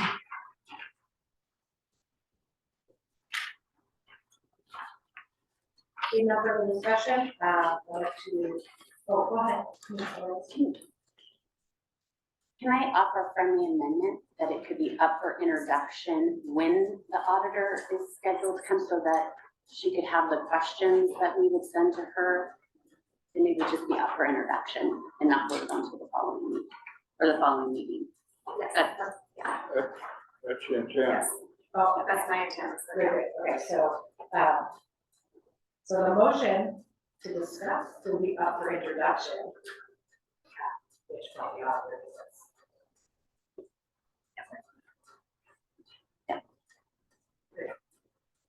Ms. Smith, can you call them? Oh, sorry. Brad Kelly, Yes. Ryan Morales, Yes. John Mutchler, Yes. Hannah Ortis, Yes. Bill Fitzgerald, Yes. Andrew Redding. Yes. Jessica Rienstra, Yes. Rod Stump, Yes. Jennifer Wright. Yes. Doug Chadwick, Yes. Eamon Collins, Yes. Liz Darrow, Yes. Joe Ellenboss, Yes. Lindsey Graham Ellenboss, Yes. Colton Tottenfeld. Yes. That motion passes 15-0. Moving on to introduce at the next meeting, modifying the county's budget process timeline.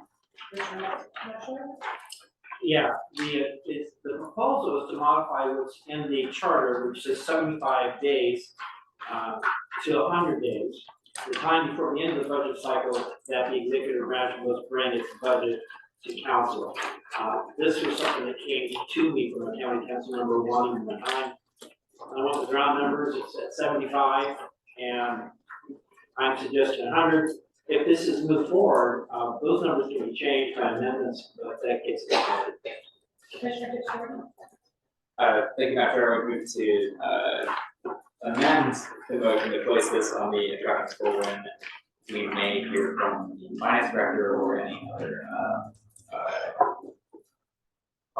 any other work session on Article 6 or any other organized discussion on Article 6.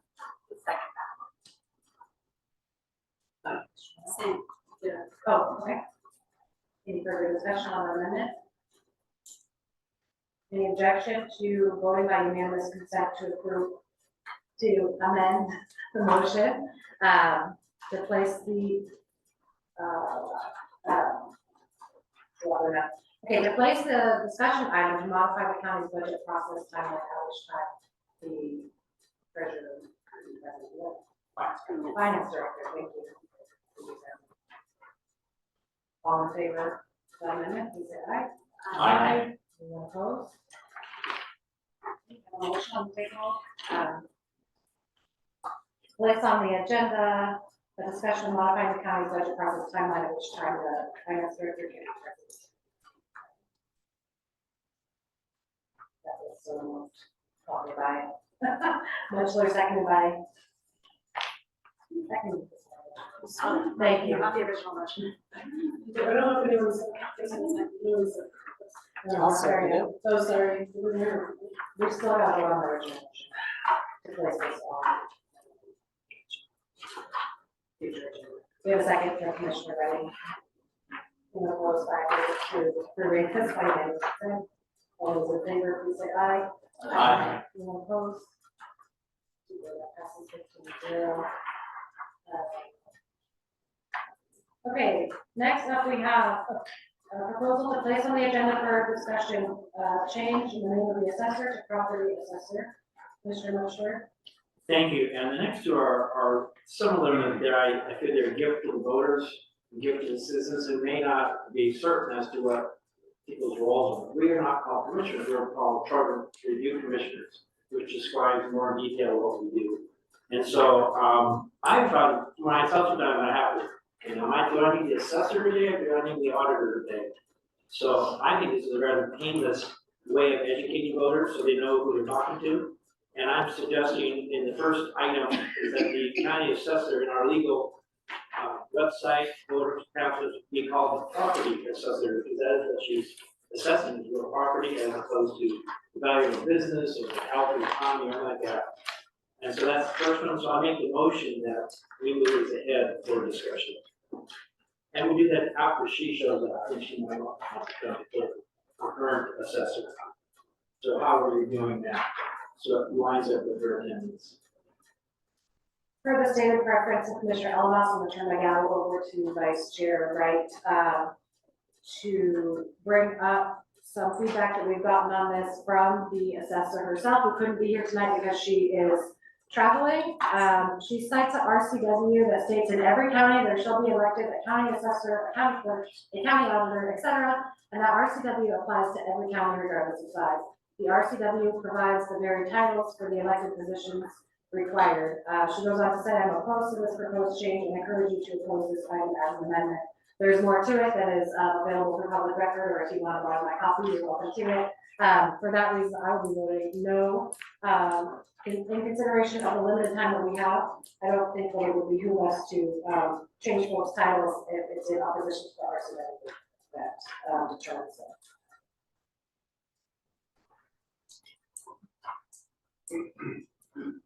Commissioner Wright and then Commissioner Meshler. Just wanted to read a little bit more from that letter. Another thing that stuck with me is from our county assessor Rebecca Czar.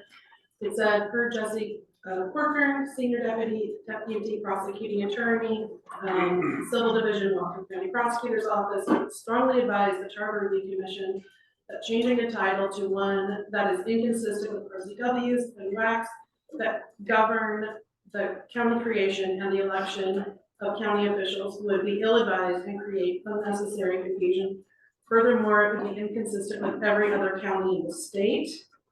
There are a significant number of RCWs and WACs that use the title assessor. Then later on, it talks about like the Department of Revenue publishes brochures, publications, and advisory reports, all use the title of assessor.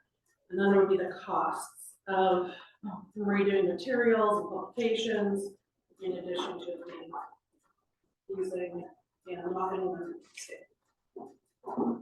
Thank you, Madam Chair.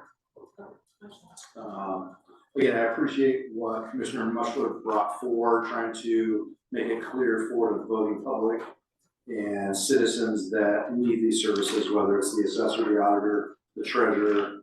But, I thought I read the assessor's letter and she kind of spelled out, her compelling reason as far as all these titles are in RCW.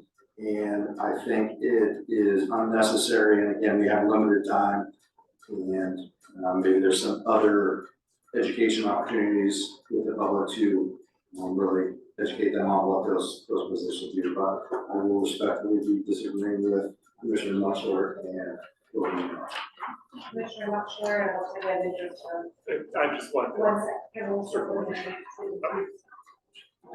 Oh, okay, go ahead. And just in the interest of making sure you're legally apprised of the law, I did have a correction on the assessor's email. It talks about that RCW requiring counties to have those offices. As we are a home rule county, we are not subject to that requirement. We can create the county offices ourselves and name them other things. There are other home rule counties that had slightly different names, slightly different offices.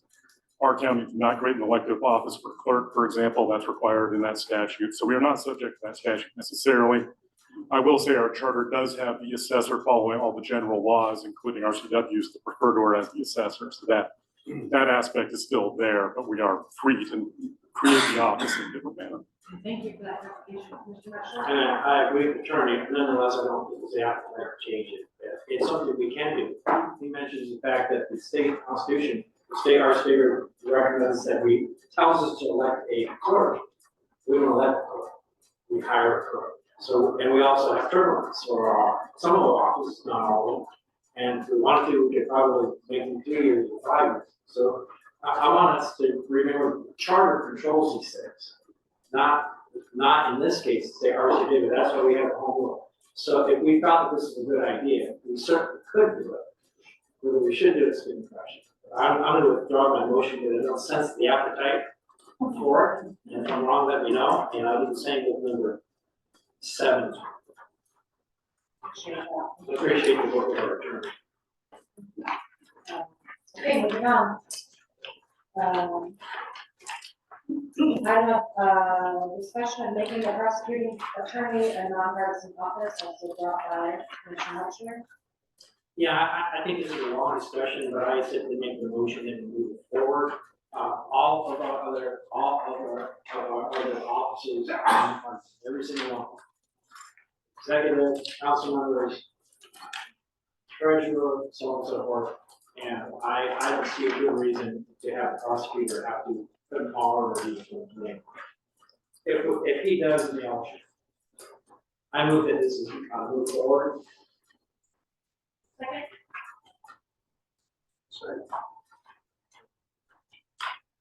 Who is the second? Thank you, Joe.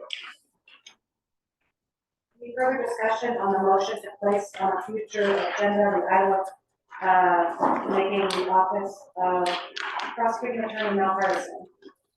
By a future agenda, is that specified when that would be yet? I don't believe you specified, Commissioner Muchler. Do you want to specify or? It's up to the body. I would like to make sure, in line with the previous amendments we made, that this is after we have a chance to speak to perhaps the prosecutor's office and other folks, because there's a lot to this I'm learning as I try to kind of get my arms around what that meant, and I still have a lot of questions, and I'm sure I'm not the only one. Commissioner Ordos. Yep. Okay, cool. You think that was a friendly amendment, Commissioner Muchler. Okay, so the motion is to place on the agenda for discussion, amendment to make the prosecuting attorney a nonpartisan office after which time we have a prosecuting attorney present at our meeting. Any objection to passing this amendment as consent? I wouldn't mind discussing this at our next meeting and having that then. I don't feel like it's a really complicated question per se. I feel like we have enough time. The rules would be enacted where that, you would notice your amendment, you bring the materials, and then you hear it in the next, if approved in the next session. I personally think that we have enough time between this meeting and the next to consider it, to do our research, and to consider it and vote in our next meeting. I'd love to say that we've got something done. Unless folks feel that they really, need, weeks and weeks, but I think this is a very straightforward question. So I guess I would move to amend the amended motion to, go ahead and have this, up for question and discussion and vote at our next meeting. Do I have? Second, for purposes of this discussion. So the vote is an amendment which would place the agenda for discussion, making the prosecuting attorney a non-partisan office on the February 13th agenda. Probably gonna do a roll call. Maya Morales, Yes. John Wexler, Yes. Hannah Ordos, No. Joel Fitzgerald, Yes. Andrew Redding, Yes. Jessica Ranstra, Yes. Rod Stump, No. Jennifer Wright, Yes. Doug Chadwick, No. Eamon Collins, Yes. Liz Darrow, Yes. Joe Ellenboss, Abstain. Lindsey Graham Ellenboss, no. Colton Coltonfeld, Yes. Brett Kelly. Yeah. That motion passes 10-4 with one abstention. What was the vote? 10-4 with one abstention. So now we're back to the original motion, which is to place on the next agenda, an amendment, the discussion of amendment to make the prosecuting attorney the non-partisan office.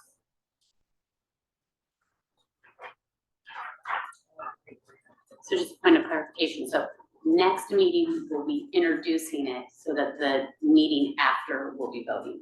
This is the introduction of the amendment. Okay. Yeah. So what we're voting on now is, placing an amendment to change the prosecuting attorney to non-partisan office on the February 13th agenda.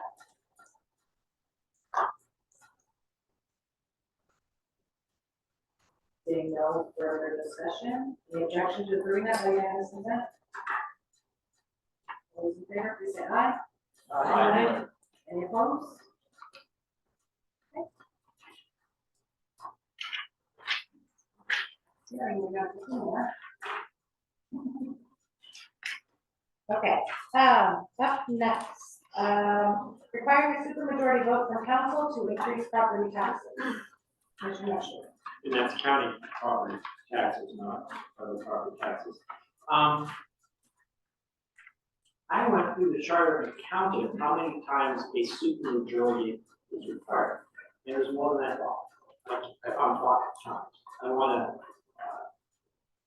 introduce the subject by saying that having a supermajority for certain districts, if we think they should require a little bit extra effort. For example, for the county council to pass along a charter amendment, they have to have a supermajority of 5. Number 2 is that the voters vote for something, an amendment, and they get 2/3 of the votes. The county council cannot change that vote except with it, unless they have a super duper 7-0 unanimous majority. The third one has to do with the election of county council members. That's sections 212 and 213. It requires a 7-0 unanimous super duper majority of the county council members to bring a proposition to the voters. And then there is the, oh my goodness gracious. This one was. Oh, the commission itself needs 10 votes to move anything forward. So like I says, it was a majority, which would have been 8 once upon, or 7, 8 once upon a time, it's now 10. A super majority, not even 9, but a super majority again, for us to move everything to the voters. And the last one is that it's a super majority of the county council members to override the county executive's veto. They need 5 for that. So the idea of a super majority is not uncommon. And we live at a time where you keep hearing we have an affordable housing crisis. It's a complex problem. But part of it is taxes, is the increasing reliance upon property taxes to fund things. And if you're a homeowner, you know if you're paying in your property taxes, and you can go down the list to see what parts of the county. If you're a renter, and I've been a renter a long time, at different times, you're paying for that, you just don't see it. So this is not to bar the county council from raising property taxes, not at all. It's just saying this needs to be a little bit harder, it needs to take a little effort, need to reach across the aisle a bit more to do that. So I'd love to see this discussion, to see the community getting more like that. So I would like to make a motion that this is good for discussion.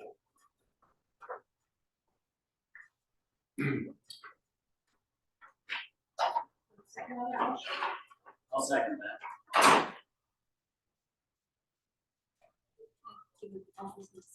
Go ahead. I appreciate that thoughtfulness and wanting to ensure that there is sort of proper notice, proper discussion around financial decisions that the county makes moving forward. Great job. I expressed appreciation for the intent of this motion. I will say, however, that I hesitate to, as a charter commission, intervene on just particular votes for particular policy. I think that the examples that you gave, Commissioner, where a supermajority is required, were generally not policy areas, but budget is one. And so I would hesitate for us to even consider this. I feel like it's a little bit of an overreach of our commission into the council's ability to do their work on various types of policy. And so I would not support this motion and for this amendment. I just wanted to let you all know. I'd like to offer a similar amendment that we've seen with some of these other motions to move it forward until after we've had an opportunity to invite either council members or people related to the budget process and hear their discussion. As a private citizen, I've attended all of Whatcom County's budget meetings for this biennial, all of the committee and work session meetings. And I see benefit in this, at least to move this forward to have the discussion, but I'd also like to hear from maybe staff in the executive office or amendment to ours to place it in the area where we're having these discussions. Okay, so we're gonna need to vote on that amendment. Okay, so the amendment to the original motion would amend it to place on a future agenda discussion amendment to require a supermajority vote from council to increase county property taxes, after which time we've heard from county council. Is that right? Okay.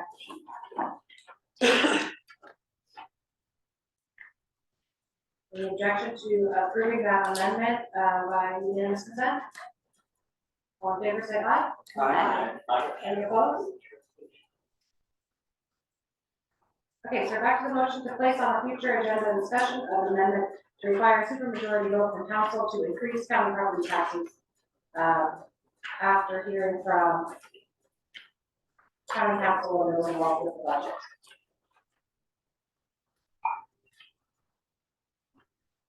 Any further discussion on that? Ms. Smith, will you call the roll, please? John Mutchler, Yes. Hannah Ordos, Yes. Joel Jordan. Yes. Andrew Redding, Yes. Jessica Rienstra, Yes. Rod Stump, Yes. Jennifer Wright, Yes. Doug Chadwick, Yes. Eamon Collins, Yes. Liz Darrow, Yes. Joe Ellenboss, Yes. Lindsey Graham Ellenboss, Yes. Courtney Donahue, Yes. Brad Kelly, Yes. Maya Morales. Abstain. That motion passes 14-0 with one abstention.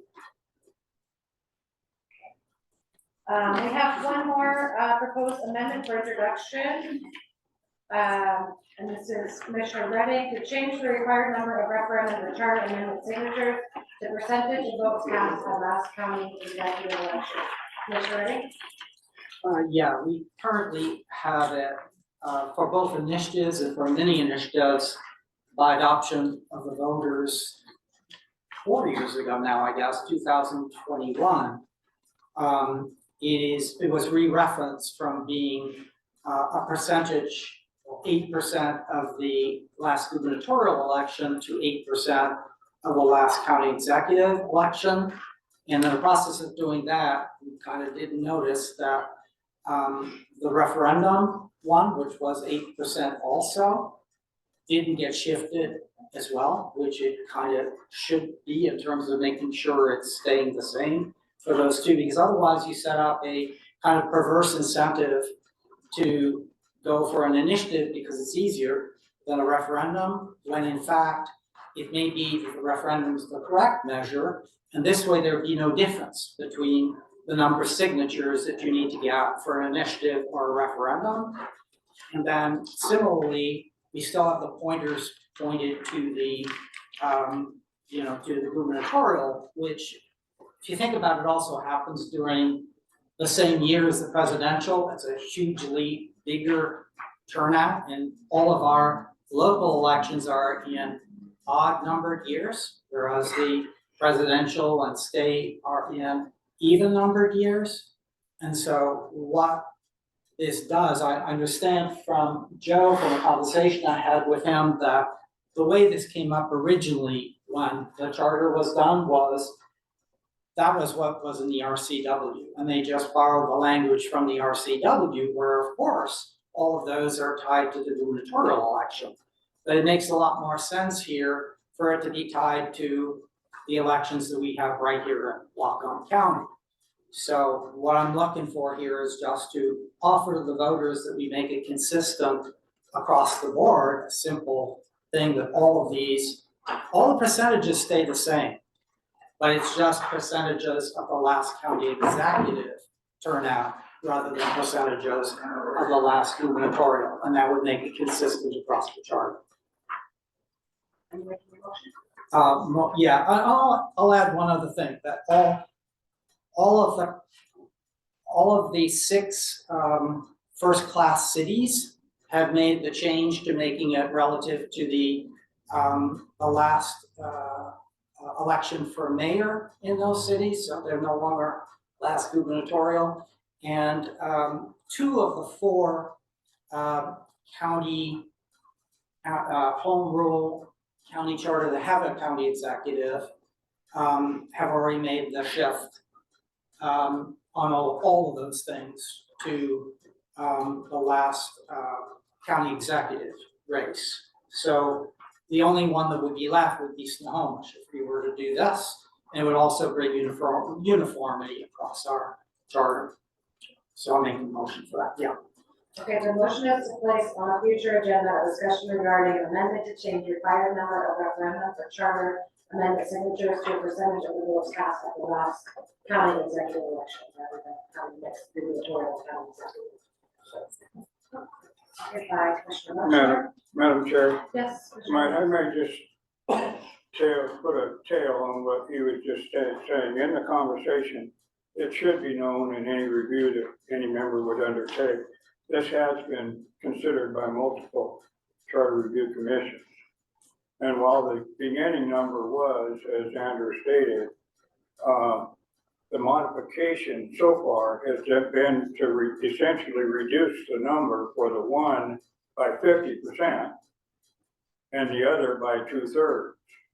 In other words, the one he wishes to propose to have uniform is a 50% reduction in the numbers they originally had.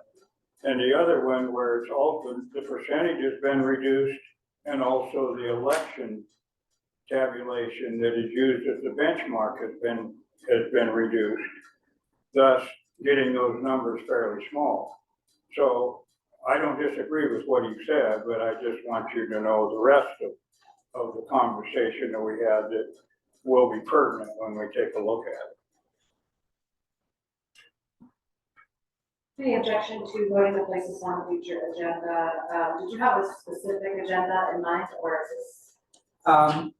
It seems like a really simple one. It's only changing 2 words Okay. in the whole thing, so I would propose that we take it up with the next one.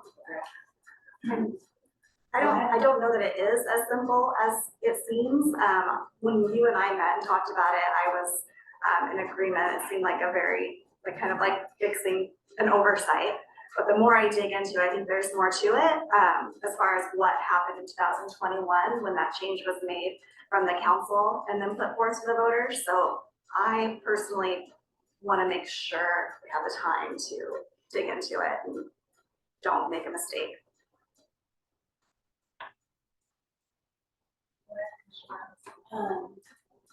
Yeah, I want just to address the 2021 situation, my understanding of that, and I would love to, clarity if anyone knows more details, was that part of the reason we had a situation was because of those different numbers, and that bringing them into alignment would ensure that people who wanted to bring a referendum brought an actual referendum instead of an initiative, so that they procedurally wouldn't do something that was technically incorrect, just because it meant gathering less signatures.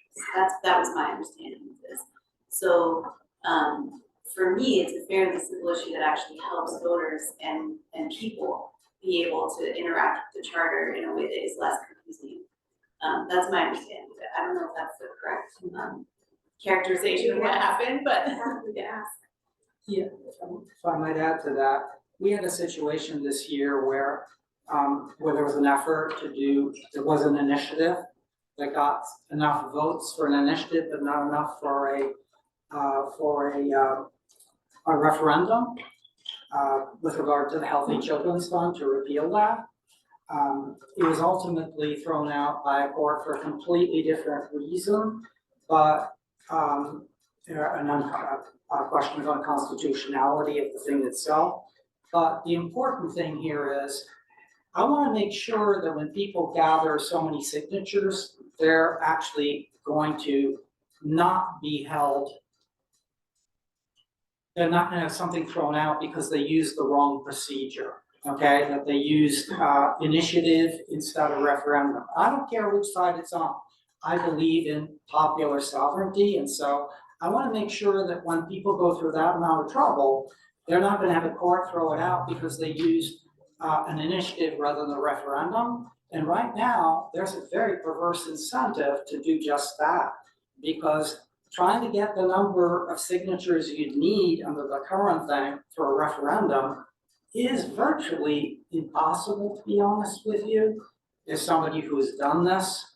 And then at the other level, at the level of the charter amendments, the charter itself says that there are three ways to do charter amendments. One is what we're doing. A second one is a supermajority, 5 of 7 council members to put it on the ballot, which is how it happened in 2021 with a majority of both Democrats and Republicans actually voting. Your husband voted against it.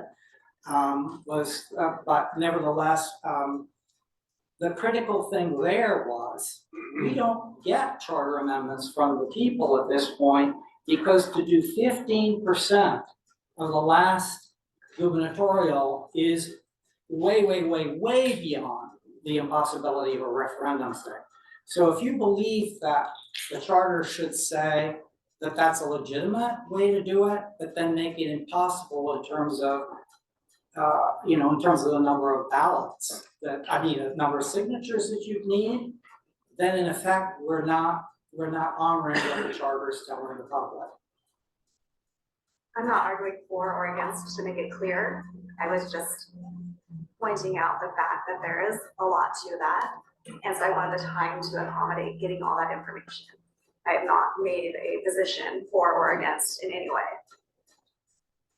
Can we have a motion to place on the agenda for February 13th, a discussion regarding amendment to change the required number of referendum or charter amendment signatures to the percentage of votes cast for the last county executive election? We have a motion for a second. Any further discussion? I have a request for staff before that time. It'd be interesting to see how many amendments, how many referendums, how many initiatives, and how many amendments have been brought forward over the years. Whether we have a lot of them or they're very rare. So I think maybe the last 15 years, something like that, would that be possible to dig up? Thank you. Thank you.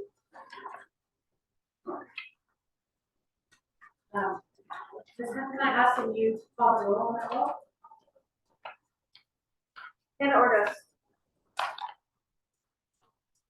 Can you repeat the motion one more Yes, time? the motion is to place on the agenda for February 13th, a discussion regarding an amendment to change the required number of signatures, change the required number of referendum or charter amendment signatures to the percentage of votes cast at the last county executive election. So that would just be bringing them all to the same standard, rather than having one we would enjoy, the other we would accept. No. That's a no. No, yeah, yes, that's a no. Got it. Joe Fitzgerald. Yes. Andrew Redding. Yes. Jessica Ranstra. Yes. Rod Stuff. No. Jennifer Wright. Yes. Doug Chadwick. No. Evan Collins. Yes. Liz Sherrill. Yes. Joe Ellenboss. Yes. Lindsey Graham Ellenboss. No. Colton Coltonfeld. Yes. Greg Kelly. No. Diane Morales. Yes. John Mutchler. Yes. That motion passes 10-5.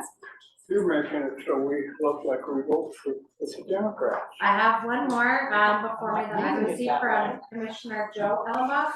And this is to place on the agenda a discussion of the number of council members. The motion is to strike 2.12 and to amend section 2.12, section B. Section B, and to amend section 2.11, changing 7 to 5. That would be obviously what would take place after the discussion. The motion now is to put the discussion on future agenda. Mr. Elmos, do you have a specific agenda in mind? In terms of a date for discussions? No, you kind of made my motion for me. I submitted to you in writing, which I presume would be the protocol that we have to do. The And protocol is essentially- actually that you send it by email, but we didn't have, right, I'm trying to give you the courtesy of having the motion. Yeah, I really wish to get this elephant that's in the room in front of us. He's stepping on me too hard, the fact that we're not doing anything on it. So now the public will see that we have approached this topic. And I don't have pride in authorship. I don't need, it doesn't need to be that particular issue. But as I said in the line leading into it, that it will be a discussion related to the number of council members, and I had a proposed means to address that. For those who don't know what those sections are, subsection B is the listing of the way that we elect council members at large. The other portion is just modifying the member and the size of the council from 7 to 5. Would you like to restate the motion? You said it better than me. I was seeing the motion as, to place on a further agenda, a future agenda, a discussion of, an amendment to change the number of council seats, but I don't know if that's what you need. Is that your amendment? Or I'm sorry, is that your motion? That's what that states. Okay. Yeah. Is anybody in doubt as to what my intention is with that? I mean, if I need to say it in a different way, I will, but. Commissioner Wright? My statement isn't about whether we discussed it or we don't, it's just about following the process. I thought I understood, and maybe I was wrong, so I apologize if that's the case.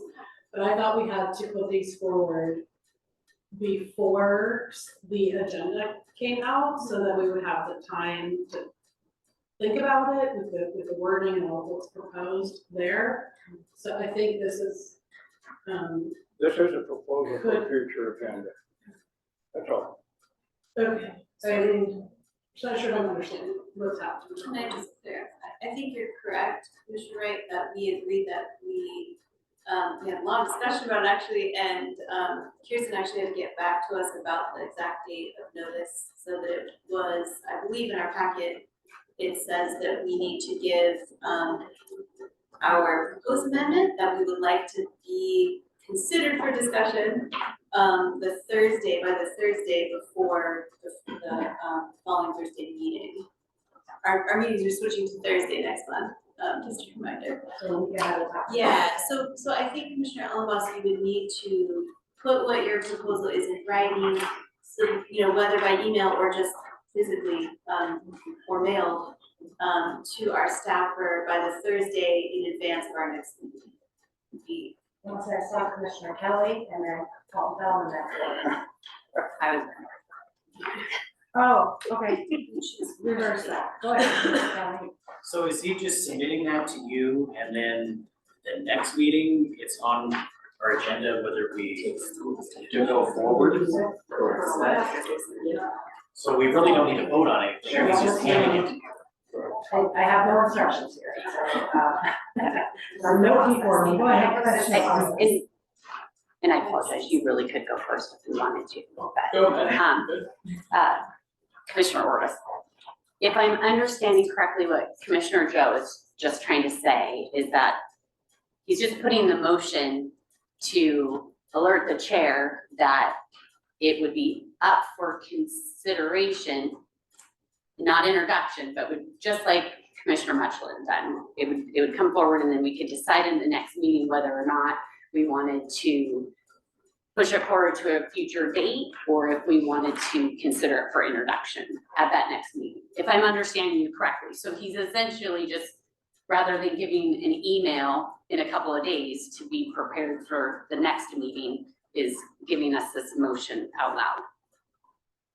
If I'm understanding you. I've never initiated an email, and this would be the first if I had to do it. Yeah. I was just gonna, I think we were on the same page, that's what I assumed the protocol was gonna be here. But do we have specific wording for what exactly would be changed? It's there. Or, What I'm hearing is that this is a request for introduction at the next meeting. So, but that is the protocol, it's just not email. I saw Commissioner Redding and Commissioner Ray.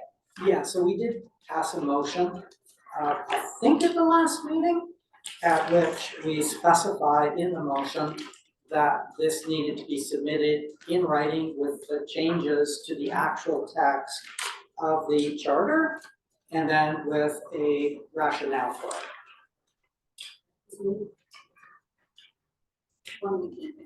Go ahead. I also thought, but maybe I'm wrong, that it's supposed to be sent to Kristen, who then sends it to the rest of us, so that we don't have things being brought up unexpectedly. That was my understanding, again, maybe I remember incorrectly, but it's what I remember. Yeah, but we should also understand that Joe does not have the ability to do it by email, I understand. Is that correct, Joe? That's correct. And therefore, there needs to be some kind of an accommodation here. So I have a copy of it, well, I can, if this is what you're saying, I can put it on the agenda for the next meeting, just like the ones we just talked about. Yeah, that's the procedure, and that's what the commissioner is asking, so I can do it. I think in the future, we just need to give it to Kristen, rather than. Right, it shouldn't be rushed. Yeah, or something, you know. Yeah, in that case, he has met the deadline. He's way ahead. Yeah, there you go, okay. That's what I was thinking. You did, okay. All right, so, we're moving on to new business. We have, invitations to county officials. We have 2 requests to reach out to county officials to the body, and I'm gonna let the chair of these requests speak to them. First, we have Commissioner Morales, who has, requested that we have a visit from Auditor Hensler. Do you want to speak to that? Yeah.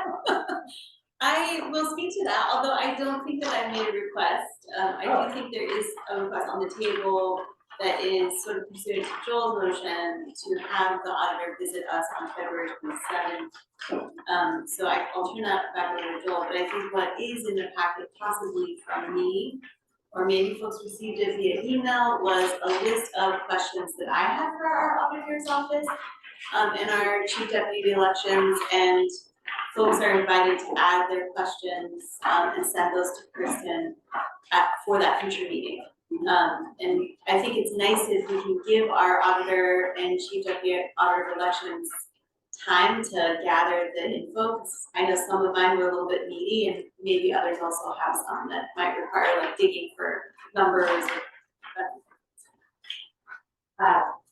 Thank you, Madam Chair. Happy to speak to your request for the auditor to join us for sort of question and answer, hopefully the presentation. But either way, would just love to hear from the auditor on election procedures and broadly Article 4. I think that that particular article is definitely one of the most consequential articles that this commission will deal with, and so we'll look forward to hopefully hearing from them about their experience with it and various questions you may have.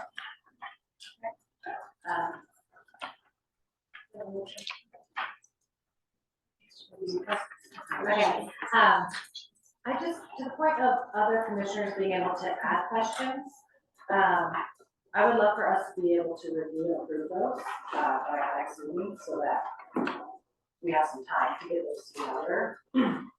So I'd like to move, since we're running the clock out tonight, that additional questions from commissioners be submitted to, staff by, February 6th, that would be a week ahead, and that way we have time to go into the agenda, so we can consider those questions that have our next meeting. To clarify, so any questions that the in this case the auditor or the witness is responding to have to be made in writing in advance. They're not making any additional questions. That was what we decided last meeting. No, clarification on that at the time, and it was described rather like. Oh, okay, maybe I misunderstood.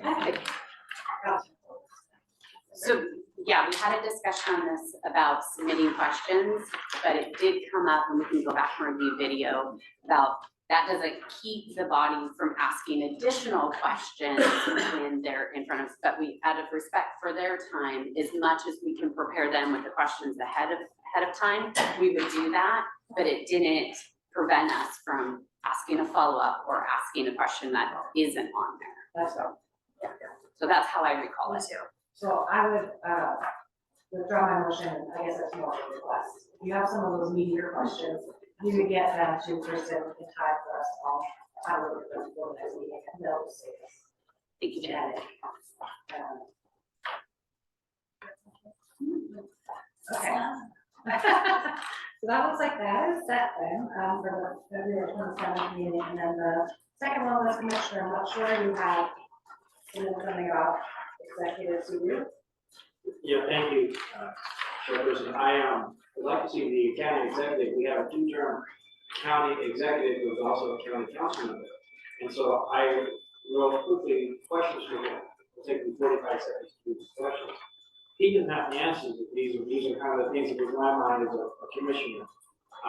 Does the charter function well in terms of the balance of power between the council and the county executive, the legislature and the executive? Does the charter permit a proper functional separation of those powers? Are there any powers not provided by the charter to the executive that you wish he or she had? Are there any executive powers given by the charter that should be limited or removed? Are there any council powers that should be increased or decreased? If you could make 3 changes to the charter, what would they be and why, and how do you feel about executive term limits? So I wanted him to have creative kind of tell us what he thinks, which he was wrong. Whether we agree with it or not is a question. But I think that a big part of our government, half of our government is the executive. Let's have them come in here, answer some of our questions. We have a motion to extend. So move that I think at his convenience, we can come. If he wants to come, maybe he doesn't want to come. So is the motion to extend an invitation to executives to attend a future delegation meeting? That's it. Okay. Good question, John, but he might have turned you up after he gets this thing from Red. Never know. Yeah. I second. Okay, we have a second by Commissioner Ordos. Any objection to approving this by unanimous consent? Thank you, Chair Darrell. Just real quick, jumping ahead a little, and I considered that too when I was voting on some of these previous we have an upcoming proposal to bring in people, basically a framework and a roadmap to go through the charter. Obviously, March 13th would be an excellent day for the executive to show up if he's available and wants to be here. Great point, Commissioner Chadwick. About that schedule, which we'll get to in a minute, I would presume that any of these proposed dates would be flexible given that someone who can't be there, right? So I think that makes sense. Hopefully we'll be able to make it all fit. Okay, so we have a motion and a second to extend an invitation to executive studio at a future charter meeting. The objection to doing that by Mayor's consent. Those questions are on page 18 of your draft of your packet, but these have more questions. It's just, I'll talk now. All those in favor, please say aye. Aye. Any opposed? Motion passes 15-0.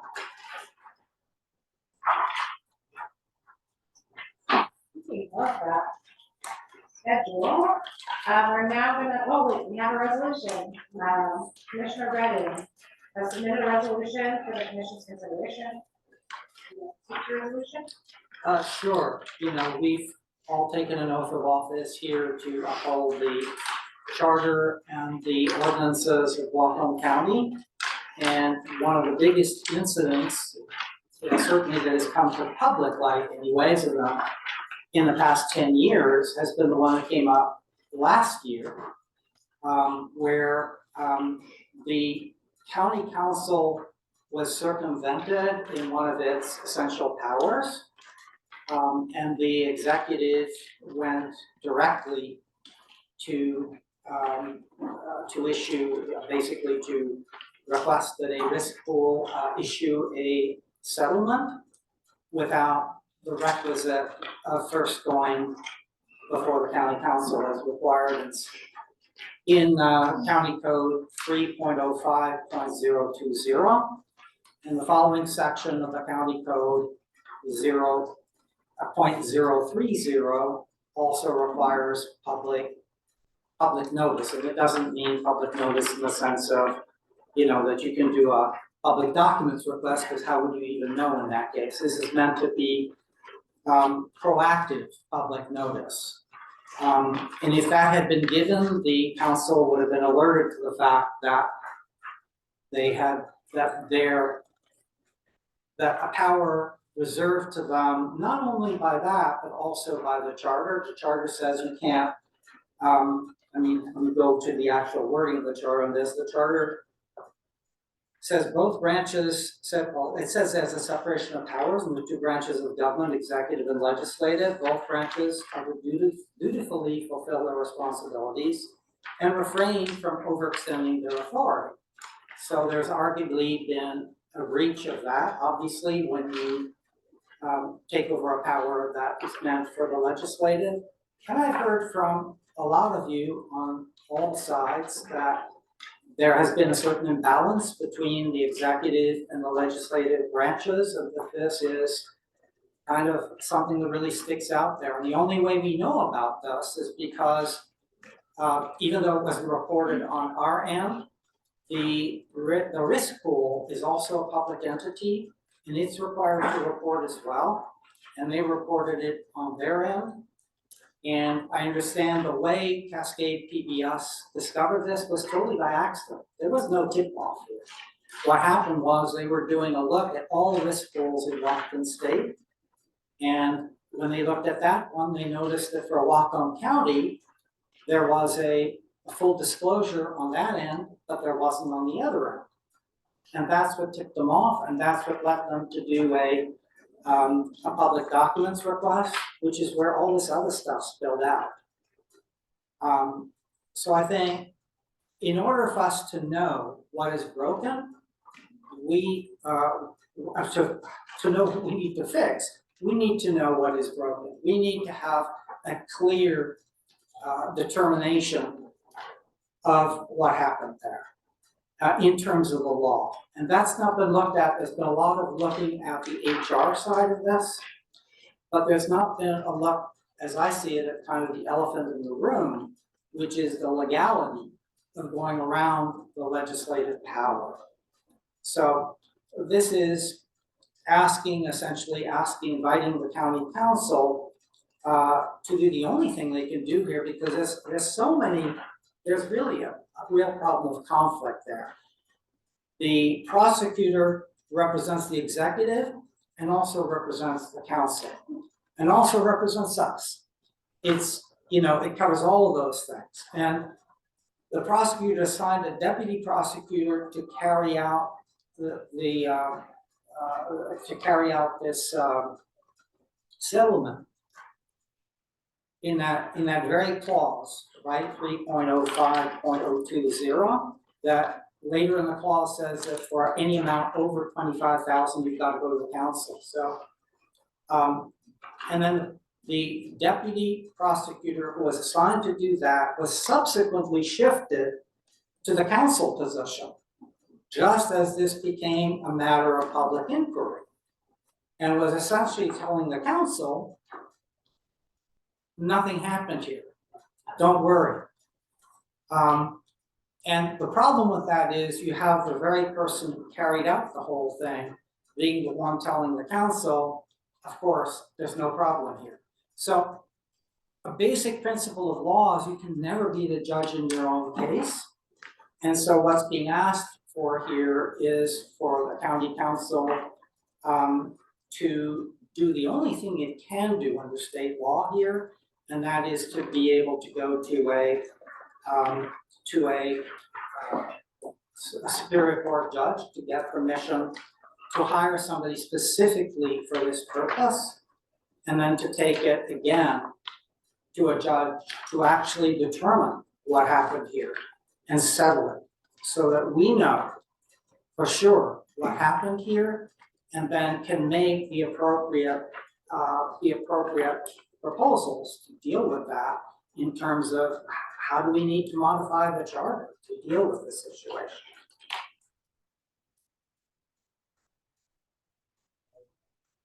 Let's take one more minute. Can I ask a clarifying question? Can you just speak to the propriety of our body to make a resolution like this? Yeah, because we're specifically tasked with, making sure that's what we do in our oath of office. We're specifically tasked with both defending the charter and ordinances, and also with proposing changes to make sure that when a problem has come up, that we can fix it. And so it's a way, it does say in there as well that right in the county charter says that the commission may also make recommendations to the county council. And so and in general, any elected body can make a recommendation to any other elected body. So this is really something to just flag that there. And this has not been done without consultation with members of the county council who are feeling stymied. And I've heard that from both ends of the county council, stymied by the fact that how do you go ahead when the only attorney you have is exactly the one that was involved in this whole thing. And that attorney says, you can't do anything. So this is an attempt to, on behalf of the public, just on behalf of the rule of law and clarity, to just make sure we get a real verdict on this and know what we're dealing with.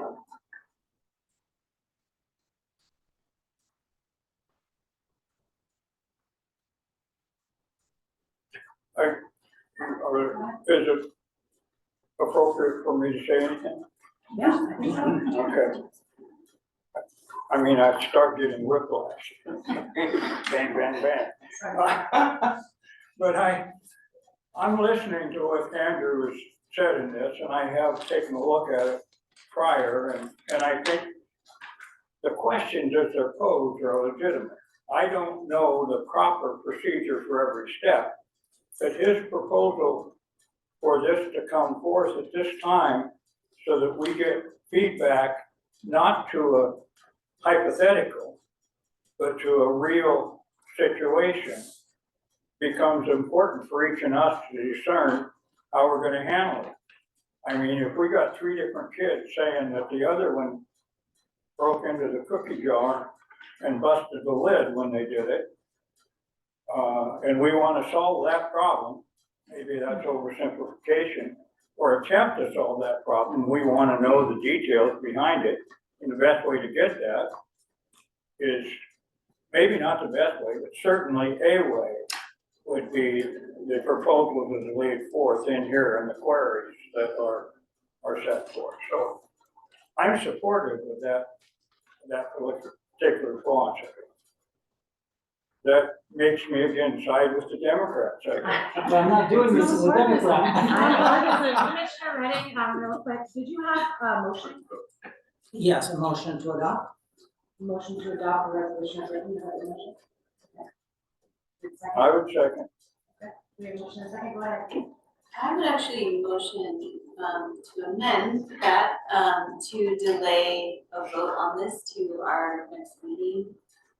With a little more time to read this, and with the comment that I read this and I see it as actually a very detailed invitation, essentially, to our county council to make recommended changes to the charter, which I think, we've also done by just like a staff invite to our auditor and supplying questions. So I think actually, I'm honestly not sure we need a whole resolution for this, but I think I would prefer a little more time to consider that than to immediately vote up or down right now. So if it would be accepted, I would love to amend that to be voted upon next meeting. Madam Chair, I thought that's what my second was, that it would go on a future agenda like. Oh, I see, okay. I mean, it would otherwise be inappropriate. This was not before us before. And if we're gonna vote one thing is held to the rules, I guess everything should be. Okay, so the amendment is to postpone voting on this. Basically, the introduction of resolution, and we'll have a session. That's fine with me. Okay, good. Okay, so we have a motion to discuss this resolution to county council. Next meeting. Next meeting, okay. The next meeting. I'll tell you why, because we need to be able to get feedback for our own process. I just have a question. Has Kellen reviewed this? Is this procedurally in line with the way to accomplish what Andrew's talking about, which I do agree with? I'm just not sure about this. I want to be very careful with how I advise you on this, because obviously there's allegations within the text of what's being proposed here about my office, and there's certainly a potential conflicts of interest there. I would say that the charter does authorize you to make recommendations to the council. It doesn't specify what form those recommendations are to take. So I don't think there's a lot of constraints on how you can communicate that to the council. Obviously, you as a body don't have any control over the council. They can do whatever they'd like with your recommendation. But I don't see anything improper about making such a recommendation without talking about what's in the substance of it. Any objection to adopting this motion by unanimous consent? All those in favor, please say aye. Aye. Opposed? Okay, motion to consent the February 13th meeting passes 15-0. And finally, we have additional items from commissioners, or commissioners who have additional items to bring in. Commissioner Collins. I had a conversation with the grandma boss about how we both appreciate having a roadmap of our study of the charter and a chance to kind of go through it systematically and review it. And that we thought it would make it easier to one for the public to know when certain topics or articles of the charter will be discussed, and then know, okay, if I want to talk about council districts, that might be the best way to get the comment at. And also, I hope to provide some clarity as we try to line up witnesses, people in, officials or county staff or outside experts who we want to hear from on a particular topic. I feel like I don't know what I don't know, too, so I'd really like to have a chance to hear everyone's questions and hear from witnesses. And I think with advance notice about if we agree to a tentative and amendable calendar, we might be able to then start thinking about specifically what questions we have in a particular section, and then who we might collaboratively want to move by. So if you saw in your email, and I apologize, I meant to print this out for everyone too, so you could be looking at something. Just as a starting point, we wanted to suggest just moving through article by article. Article 1 at the February 13th meeting, that's powers of the county. Article 2, the legislative branch at the February 27th meeting. Article 3, the executive branch. I had the March 13th meeting. Article 4, elections, March 27th. Article 5, the public interest, April 10th. April 24th, Article 6, the financial administration. And then Article 7 and 9 are much shorter, the personnel system and general provisions. Perhaps that could be a single meeting like May 8th, which would leave Article 8, charter review and amendments for May 22nd. We talked about how, one, we're in no way looking to restrict conversation about any topic, just kind of give a starting point. We can, of course, come back to something later. We can call back, and later to come and answer more questions that have come up. And this doesn't preclude anyone from proposing charter amendments right now either. So I'll make it a motion to adopt the study schedule that I just laid out.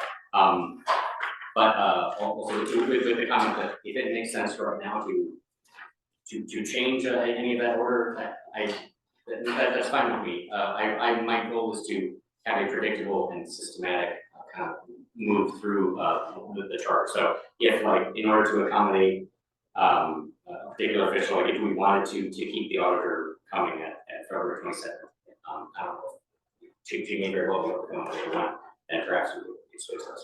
And I'll second that motion. Please. Maybe, I'm not sure, but I just, for time to say, I think it's awesome, I love so much, and also I just noticed the preamble wasn't there, and so perhaps we could include that. First, we're just going to go in. Yeah. I'll include that in my friendly amendment then. Yeah. If that's okay, my recognized chair, okay. So I would love to make a friendly amendment that first, the first Article 1 section actually be shuffled to the, shuffled 1 week. So that we actually start this process, 1 meeting. Just pushing everything back one meeting, okay, still proceeding. Well, actually, I'm asking for that to actually come after all of the other. Oh, okay, so go Article 2, 3. Start with Article 2 and then come back to 1 at the end of the cycle. Is that amenable? Article 1 in the preamble? Yes.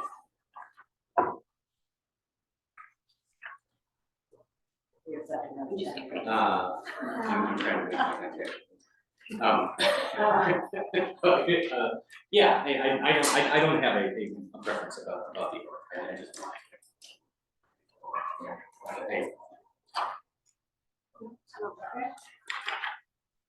I just, to clarify, we put a few things on our agenda for our next meeting, so I kind of feel like it might be nice to bump it back and just bump number 1 to kind of keep us in line with the audience visit. That's just put 1 behind the rest.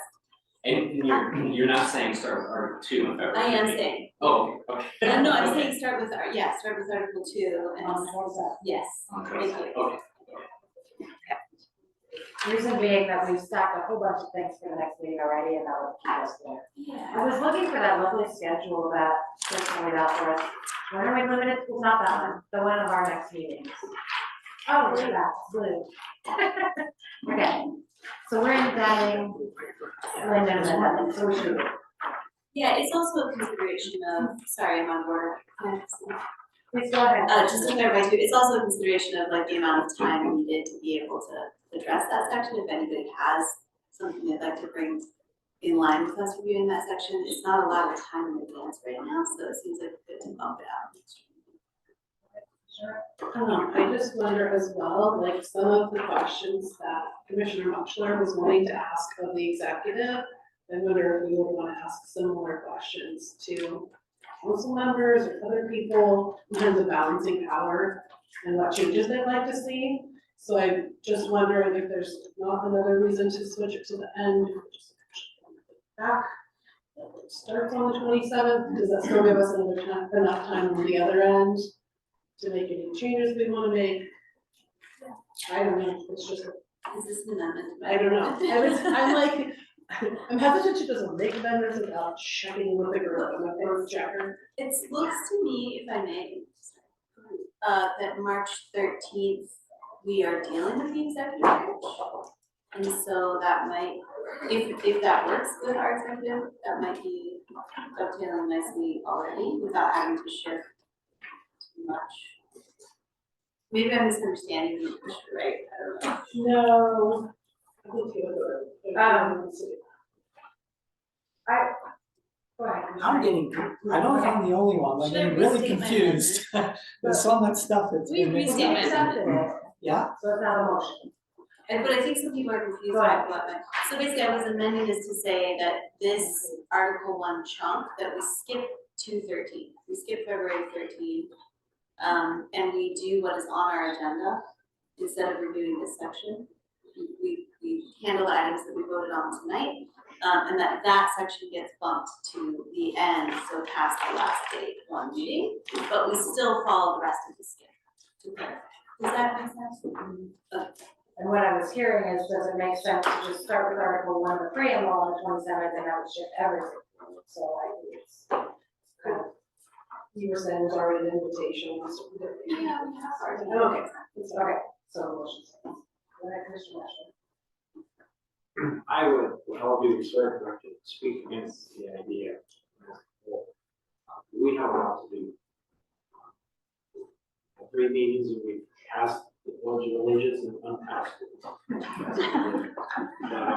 We do have a lot to do, and having been here before, we're gonna work all the way up to August or July.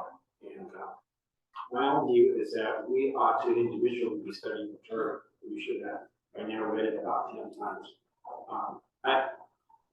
We have a fabulous staff that can answer questions that we might have, and we do, and I ask them, why is this here? And so I think educating ourselves about the charter is really important. But I'm concerned about our time to do this as an organized way. I think everybody has a different need, different parts they understand, and I think it should be at a more on a personal level than a group level. This thing will run out of time to do the work. So I just speak against the idea of doing this. Correct me if I'm You wrong. were first. Was I just want to say, like, in respect to time, is kind of why we went through this. It's not that we're learning the charter as we go, it's that we set some kind of structure to stay on track so we don't get caught in what we've been doing. And it gives us an ending point where there's still plenty of time to have meetings, to go back and even add additional meetings if we need them. So I want to add on to that, because when I look at this and I think of the roadmap, and if I could paraphrase what I think the point is of this roadmap is not for the education of us, because we've likely, as Commissioner Muchler said, I've read this several times, but for the benefit of the public.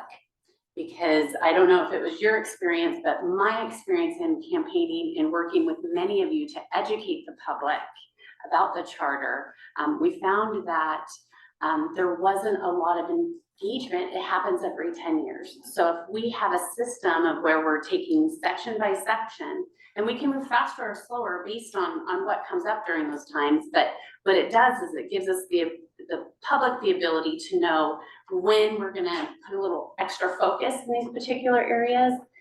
Some may not need a change and we'll just go right through it, but others will invoke public participation and public comment. So I agree, even though it's not a perfect system, I do like kind of working in a linear fashion to keep things moving and know what we can all expect as well.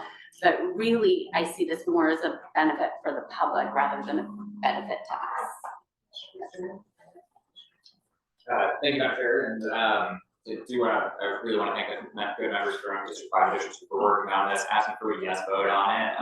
It is a good framework that I think, as the member from District 4 was pointing out, offers a predictability not only to the public and ourselves, but also to our colleagues within the executive branch, the executive departments, as well as our colleagues in council. I think that will benefit this commission's work overall and make sure that we are bringing forward amendments that are going to work best for the county as a whole. So once again, work. Oh, thank you. Thank you both for your work on this, and I just wanted to fully agree with you, Commissioner Vargas, that this is something that allows a lot more public engagement if there's the interest there, and the more engagement we have, the more informed decisions that we can make. So I think it's really beneficial for public and the commission to have moving forward. That's more of a question about the structure or how it's going to be parsed out. So we're saying like we would be calling people in to like give us information more. And these days we could still call people from other use like our entire time we stuff this way. I just want to see what's the vision for how we do it. Yeah, I guess I was meant to like just having a spot to slot in witnesses where we know we have particular questions. So we're not kind of making it up on the fly, like and calling multiple people at different meetings to speak to one thing. If we know, oh, actually that would be a good time. We should have this person from the county and this person come to talk to these couple of questions that we already know that we have. It doesn't mean can't ask. Chair Darrell.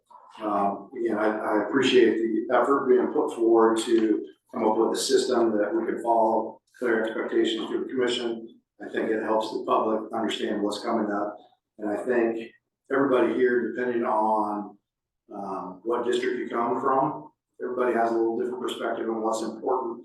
And I think this makes us focus on each article one at a time to ensure that we don't skip something over. If we're focused on Article 6, and maybe we tend to forget some of these other ones. So again, I think it does provide a roadmap and clear expectations for everyone involved. And I also think for planning purposes, we know when we want the electeds, like I said, and brought up in discussion previously. If we're looking at when do we bring in the executive, well, March 13th would be a great day to do that.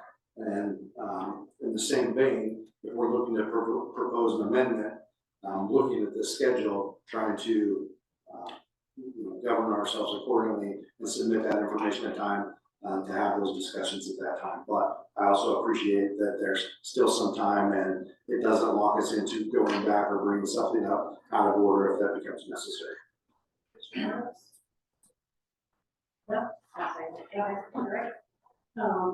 Are we in agreement we want to try to have a deadline to bring things up? I thought we were like learning and maybe bring it up.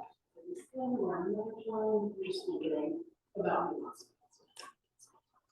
I don't understand the question. So I'm saying like what I heard from Commissioner Chadwick is that we were trying to bring things relevant to a particular section up for introduction at that meeting, but if we're trying to get information at that meeting, so I don't know if it makes sense to me bringing that.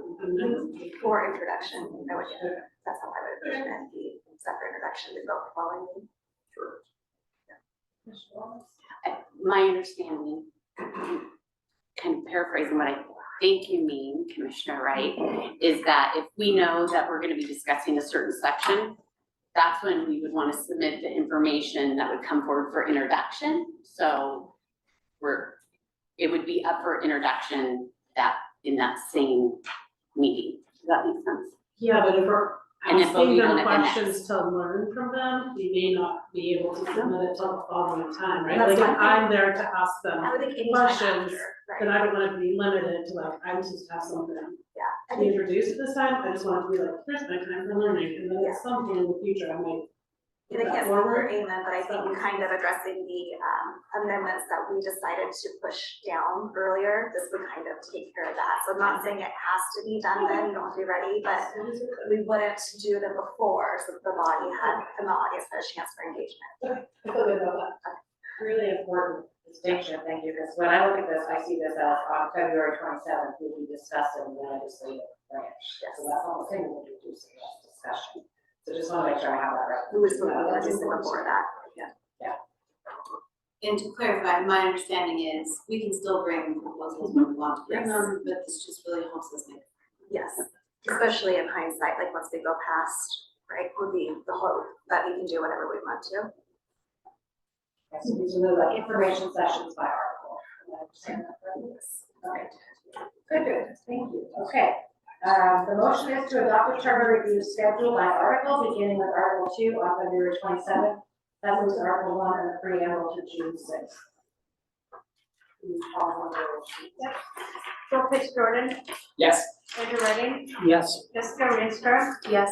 Rod Stump. Yes. Jennifer Wright. Yes. Doug Chadwick. Yes. Amy Collins. Yes. Liz Darrow. Yes. Joe Ellenboss. Yes. Lindsey Graham Ellenboss. Yes. Colton Colton. Yes. Greg Kelly. Yes. Maya Morales. Yes. John Butchler. No. Anna Ordos. Yes. That motion passes 14 to 1. Do we have anything else from commissioners at this time? Madam Chair. What? Oh, I'm sorry, I did. Commissioner Morales and then Commissioner Ellenboss. Commissioner. I'm actually happy to speak. Okay, go ahead, Commissioner Ellenboss.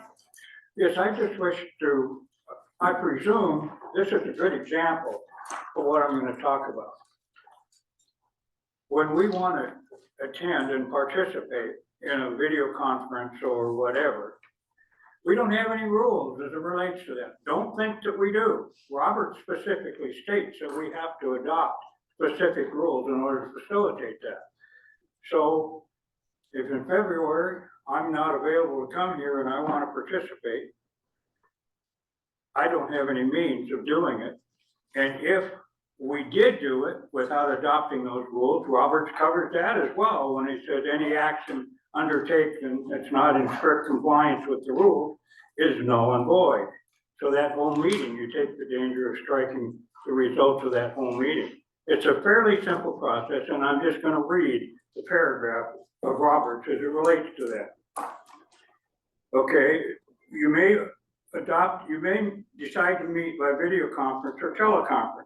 If you do, then such meeting must be conducted by a technology that allows all persons participating to hear each other at the same time. And if a video conference, to see each other as well. I mean, this is an example of how we couldn't accomplish that. The opportunity for simultaneous communication is central to the deliberative character of the meeting and is what distinguishes it from attempts to do business by postal, electronic mail, or by fax. It is advisable to adopt special rules of order and standing rules as appropriate to specify precisely how recognition is to be sought and the floor obtained during video conferences and teleconferences. There are other portions of Roberts as it relates to that, but that just tells you, I mean, you look amongst what we've adopted thus far, and the only thing that we've adopted as it relates to that is that it's Roberts, and then Roberts tells us that we have to adopt rules related. So at this point, I don't have proposals to how we do that. I just caution that when we worry about minutia of various procedures that we do have, that there are some other big rules that are out there hanging that foot can drop at us at any point. We don't want to have it be a problem. Somewhere else? Totally different topic for me. Can I make a motion that we have like cookies or snacks? Oh. I'm gonna come and kiss you. I I don't second that. Whenever I see that, I mean, I don't know, do we have, I mean, can we have some snacks? Like, can our county afford to have a tray of I cookies? volunteered for the first time, first meeting. Oh, wait, cookies? Yeah. That's a friendly amendment. Yeah. I saw Commissioner Caldwell. I was actually gonna, echo off of what, Commissioner, or Farmer Joe, I guess. Yeah, I'm actually, there's a good chance I will actually be remote for the next meeting, and I'm wondering, in that scenario, given our setup, how would I? How would I get your attention to speak in this setup where I can't actually? You would raise your hand online and we would allow you to talk, because we don't be able to see you very well, Okay. but we would absolutely see your hand. But Thank all you. of us have to be able to see. Well, this is what we got when we come out in Whatcom County, We're in Denman. We don't have anywhere else to No, be. we're in Linden. We're in Linden. They have a good setup. Yeah. I just want to clarify, Commissioner Almas, were you suggesting that we have to adopt those rules tonight? Or you're just bringing that up that we don't have rules for video conferencing? Because we have to have this room cleaned up by 9:15. So I'm asking if you were asking for a motion or just bringing up that point. Oh, I'm just drawing it to our attention. Okay, I think we can sort of protect, we know we're gonna have folks. I did see Commissioner Winston's hand. I just wanted to add to the discussion that I think we should definitely have snacks for those of us chowhounds that enjoy them, as you mentioned, but just to be sensitive and respectful to the locations that we're meeting, if there's no food and drink, just to clear that. Is that something that we can sort out with staff person? Finding out if we can have food and drink? We do have that. My guess has been not allowed in the libraries, but I don't know that for sure. Commissioner Wright. I've been at events in this location more than one time, with food and drink in this room, so. Tea, delicious cookies, right over there, but we do it, so I'm sure it's fine. And then if we need to have it, so our meeting's not overloaded, maybe we could put it like at the beginning of our. Submit, we can submit a week before, so Procedures for folks to attend by. for the virtual. I think that's good. Before next. Just. Yeah, so it's,